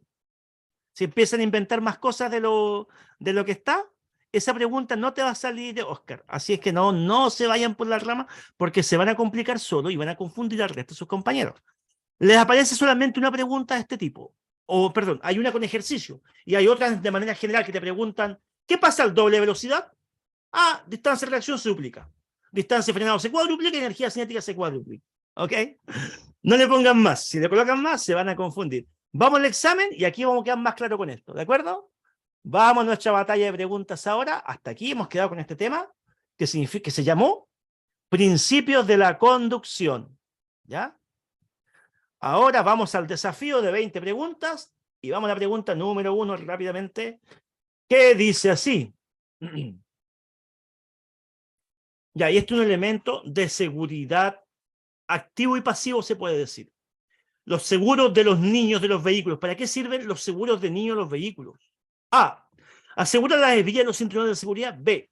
Impiden que las puertas puedan abrirse desde el interior. C. Impiden que los asientos se inclinen. Y D. Bloquean las ventanas traseras manteniéndolas cerradas. Impide que las puertas se puedan abrir desde el interior. Muy bien. Para mantener a los niños seguros, ¿cierto? Para prevenir que no pase nada. O sea, seguridad activa en ese caso.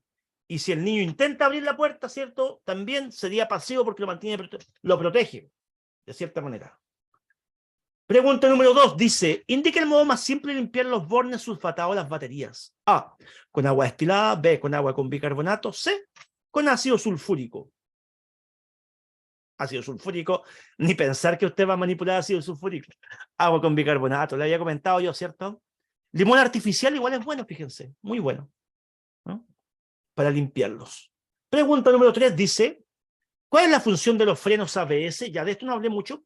Un sistema de seguridad activo. Yo les explico mientras ustedes buscan la respuesta. El sistema de freno ABS no lo tienen todos los vehículos. Hoy en día sí está muy masificado, mucho. Y es un sistema bastante bueno porque impiden que la rueda se bloquee ante una frenada de emergencia. ¿Cómo es ese bloquearse, profe? Alguno se preguntará. Bueno, en un freno convencional, en una frenada de emergencia, así fuerte, brusca, no todas las ruedas frenan de forma pareja. Y una puede quedar más bloqueada que otra, o otra puede girar más que otra. Eso va a hacer que el auto tienda a atravesarse y a usted le va a costar maniobrar con la dirección al mismo tiempo de frenar. Eso pasa en un freno convencional. ¿De acuerdo? Incluso cuando uno siente que se bloquea, el auto tiende a patinar. Y hay que soltar el freno ahí y después volver a frenar. Eso es un freno convencional. El freno ABS impide eso y hace que todas las ruedas frenen en pareja al mismo tiempo, ninguna gire o se bloquee más que la otra, y le permite incluso a usted maniobrar mientras usted está frenando. ¿De acuerdo? Esa es la función del freno ABS. La única desventaja que puede tener este sistema, desventaja pequeña, es que aumenta, muy bien Oscar lo acaba de escribir. Oscar me ganó, ya. Esa es la única desventaja que tiene, que hace que la distancia de frenado sea un poco más larga que el freno convencional. ¿De acuerdo? Pero tiene más ventaja que desventaja. ¿Ya? Una de las principales es impedir que la rueda se bloquee. Es un freno antibloqueo. Ahí está. Alternativa A la correcta. Pregunta 4 dice, acá está. justamente lo último que estamos comentando. Al aumentar la velocidad al doble, la energía del movimiento aumenta, ¿cuántas veces? Recuerden que la energía del movimiento es la energía cinética. ¿De acuerdo? La energía cinética. Según lo que vimos, al doblar la velocidad, la energía cinética aumenta 4 veces. Muy bien. Y son solamente este tipo de preguntas, y hay una con ejercicio, una sola, para que no se compliquen más de la cuenta, ¿ok? Vamos a la quinta pregunta. Dice, mientras conduce, lo más apropiado y seguro es mirar regularmente por los retrovisores. A, cada 5 minutos más o menos. B, solo si desea cambiar de pista y adelantar. C, cuando alguien toca la bocina. Y D, varias veces en un minuto. ¿Qué harían ustedes? Creo que ya con este grupo, con ustedes, yo he comentado lo dinámico que hay que ser con las vistas. Mirar los espejos constantemente es muy importante. No cada 5 minutos sería mucho. Varias veces en un minuto. Sobre todo en un tráfico más activo, ¿ya? Alternativa D la correcta. Muy bien sus respuestas. Pregunta 6. Cuando un conductor toma una curva, ¿cuál de estas opciones no influye en la fuerza centrífuga?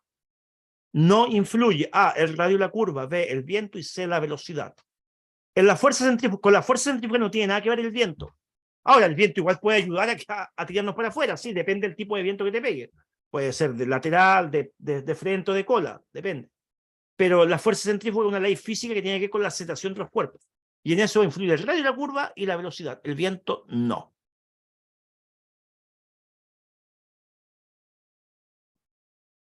Estoy cuadrando la página. Ahí sí, ya. Muy bien, alternativa B la correcta. Pregunta 7 dice, ¿cómo puede usted estimar en forma apropiada, la distancia en metros que recorre su vehículo en un segundo? Ya. A ver, antes de que ustedes respondan, les quiero preguntar qué distancia me están respondiendo, me están preguntando acá. ¿Distancia de reacción, de frenado, de tensión total? Si me están hablando de un segundo, ¿qué distancia me están preguntando? ¿Reacción, frenado o detención? Reacción, ¿cierto? Es cuánto recorre el vehículo en un segundo mientras reaccionamos. Reacción. ¿De acuerdo? Dicho eso, sería alternativa. Ya, dicho eso, muy bien, reacción. Dicho eso, sería alternativa. ¿Qué alternativa sería? A, B o C. B. Multiplicar por 3 la primera cifra de la velocidad. Así se calcula el tiempo de reacción. Muy bien. Pregunta 8. La posición correcta de las manos sobre el volante es. Ya. Uy, ese conductor se parece Popeye, los medios brazos que tiene. Y están que le saltan las venas ahí. La verdad es que viendo la foto, a mis alumnos yo siempre les decía que no hagan eso. Que no hagan eso. En la práctica.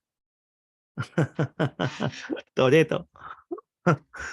Ya, justamente, y esto pasaba más con los hombres muchas veces. Aferraban al volante que casi lo llegaban a estrujar, les llegaban a sacar jugo al volante. Y eso es malo para los aprendices, ¿ya? Una cosa es tomar el volante con seguridad y otra con tensión. Incluso muchos cuando giraban y no soltaban el volante. Me pasaba muchas veces. O sea, no hacían el cambio de mano. Cuando tocaba un giro cerrado, decía, gira, sigue girando. Es que no puedo girar más, profe, no puedo girar más. Así, pero haga el cambio de mano, pues. Porque se quedaban pegados al volante. Y eso es producto de la atención a los aprendices, ¿ya? Ahora, en cuanto a la posición de las manos, la posición correcta sería aproximadamente 10 para las 2. Alternativa a la correcta, ahí. Tal como está, ¿ya? Yo generalmente ocupaba un poquito más abajo, igual, cerca de los bracitos, o sea, un cuarto para las 3, ¿ya? Igual es buena. ¿Ok? Alternativa correcta, eso. Y me dice Brenda, a mí me pasaba, sí, ese le pasa un montón por Brenda, yo sé eso. Obvio que acá más de alguno, no creo que estoy así la única, en este grupo a varios le pasó, de aferrarse al volante. Ya, vamos con la pregunta 9, que dice, las luces de advertencia de peligro deberían ser usadas A, para advertir a quienes vienen detrás suyo que usted pretende mirar. B, para advertir a quienes vienen detrás de un peligro que hay más adelante. Esa debería ser. Para virar no se usa la luz de advertencia de peligro, David, por si acaso. C, para virar se usa el intermitente, a la izquierda o a la derecha, por si acaso. C, para advertir a los demás que usted tiene prisa, tampoco se usa para eso. Y D, cuando estaciona en doble fila, no, eso está prohibido y no es para estacionarse o para mal estacionarse. Alternativa B, la correcta. Cuando hay un peligro en la vía o cuando usted empane obstaculizando el tránsito, se usa esa luz. Pregunta 10. El airbag no es eficaz si no se utiliza en conjunto con el cinturón de seguridad. A, falso. B, verdadero. Totalmente verdadero. No es eficaz. Funciona en conjunto con el cinturón de seguridad. Muy bien. Pregunta 11. Al aumentar la velocidad al doble, la energía del movimiento, A, la energía del movimiento aumenta 3 veces, B, la energía del movimiento aumenta 4 veces, C, la energía del movimiento aumenta 6 veces. Ya lo hemos dicho, lo hemos repetido harto, aumenta 4 veces según las leyes de la física. Muy bien. Pregunta 12. Los espejos retrovisores de su vehículo deben estar A, mirándose el piso, B, ajustado adecuadamente, C, siempre con la patente del vehículo y D, cóncavos. Esta está fácil. No hay donde perderse, que ajustado adecuadamente, ¿de acuerdo? Para tener, ojalá, el máximo de visual posible. 13. Acá no está hablando de pura seguridad activa. 13. El color de las luces que proyectan hacia adelante los vehículos debe ser los focos principales hacia adelante. A, rojas o blancas. B, rojas y blancas. C, blancas o amarillas. Adelante el auto jamás va a tener luces rojas, jamás. Blancas o amarillas, sí. Las que iluminan, ¿cierto? Las luces de navegación. Pregunta 14. Los frenos ABS en una frenada de emergencia. La de emergencia frenada. A, aumenta la distancia de frenado. B, reduce la distancia de frenado. C, bloquea la rueda. Recuerden que recién le habíamos dicho, Oscar creo que me apoyó en eso, que los frenos ABS tienen una sola desventaja. Una sola desventaja tienen. ¿Qué? Podrían aumentar la distancia de frenado. Es alternativa A. Esa es como la única desventaja que tienen, ¿ya? Pregunta 15 dice, si sube la temperatura del motor, ¿ello puede ser consecuencia de? A, filtro de aire tapado. B, falla en la bomba de agua. Y C, exceso de nivel de agua. ¿Cuál puede ser el hecho que suba la temperatura, estimados? Recuerden que el agua circula movido por una bomba. Si falla esa bomba de agua, el agua no va a circular en el bloque. Lo que explicamos delante. Alternativa B, la correcta. ¿Ya? Pregunta 16 dice, ¿cuál afirmación es correcta en relación a la eficacia del airbag en conjunto con el cinturón de seguridad? ¿Ya? Puede llegar a reducir un 60% la probabilidad de sufrir lesiones mortales, puede reducir hasta un 20% esta probabilidad, o puede reducir en un 8% esta probabilidad. En un 20%, ¿cierto? Lo vimos. La buena utilización del cinturón de seguridad en conjunto con el airbag. Muy bien. 17. Si enciendo el motor con el freno a mano puesto, el auto no debe moverse. B, el auto se moverá, pero se detendrá unos metros adelante, o tras unos metros. Y C, el pedal de freno permitirá mover el automóvil. Está fácil. El auto no debe moverse. El freno de mano es para mantener el auto posicionado en un lugar. 18. ¿Con qué líquido debemos rellenar la batería si ésta se encuentra con un bajo nivel de líquido? Les recuerdo que hoy en día las baterías no traen la mayoría ya vienen selladas, no hay que hacer este mantenimiento. Antes se hacía. ¿Y qué agua hay que aplicar? A, agua destilada. B, líquido refrigerante. C, bicarbonato con agua. Y D, agua de la llave. No, el agua de la llave no es bueno para eso, Elena. No, porque trae componentes pesados, ¿ya? Interfiere en el electrolito interno de la batería. El agua destilada es para rellenar. Alternativa a la correcta, pero repito que es un mantenimiento que ya no se hace. Si usted tiene estas baterías, ¿qué tiene que hacer? Bueno, cada cierto tiempo revisar el nivel de la batería, que ya, repito, ya no existen de esta batería prácticamente. Usted primero limpia alrededor para que no vaya a caer mugre, acá hay que evitar que caiga mugre. Saca la tapita con cuidado y observa. Si ve que el nivel está muy bajo, tiene unas placas adentro, como una celdilla. Si el nivel del líquido está bajo esa celdilla, usted va a tener que aplicar agua destilada. Después cierra la tapita y hace lo mismo con la que sigue, con la que sigue, con la que sigue. Eso. El bicarbonato es solamente para limpiar los bornes, que es otro temita, ¿ya? Bien. Pregunta 19 dice, si el pedal se siente elástico al presionarlo, se refiere al pedal de freno. Al pedal de freno. A, puede haber una avería. B, es normal que pase a veces. C, debe presionarlo por más tiempo. Y D, probablemente haya entrado agua al sistema. Ya, a ver, veamos. El pedal de freno llega hasta cierto punto y debe ponerse duro, ¿ya?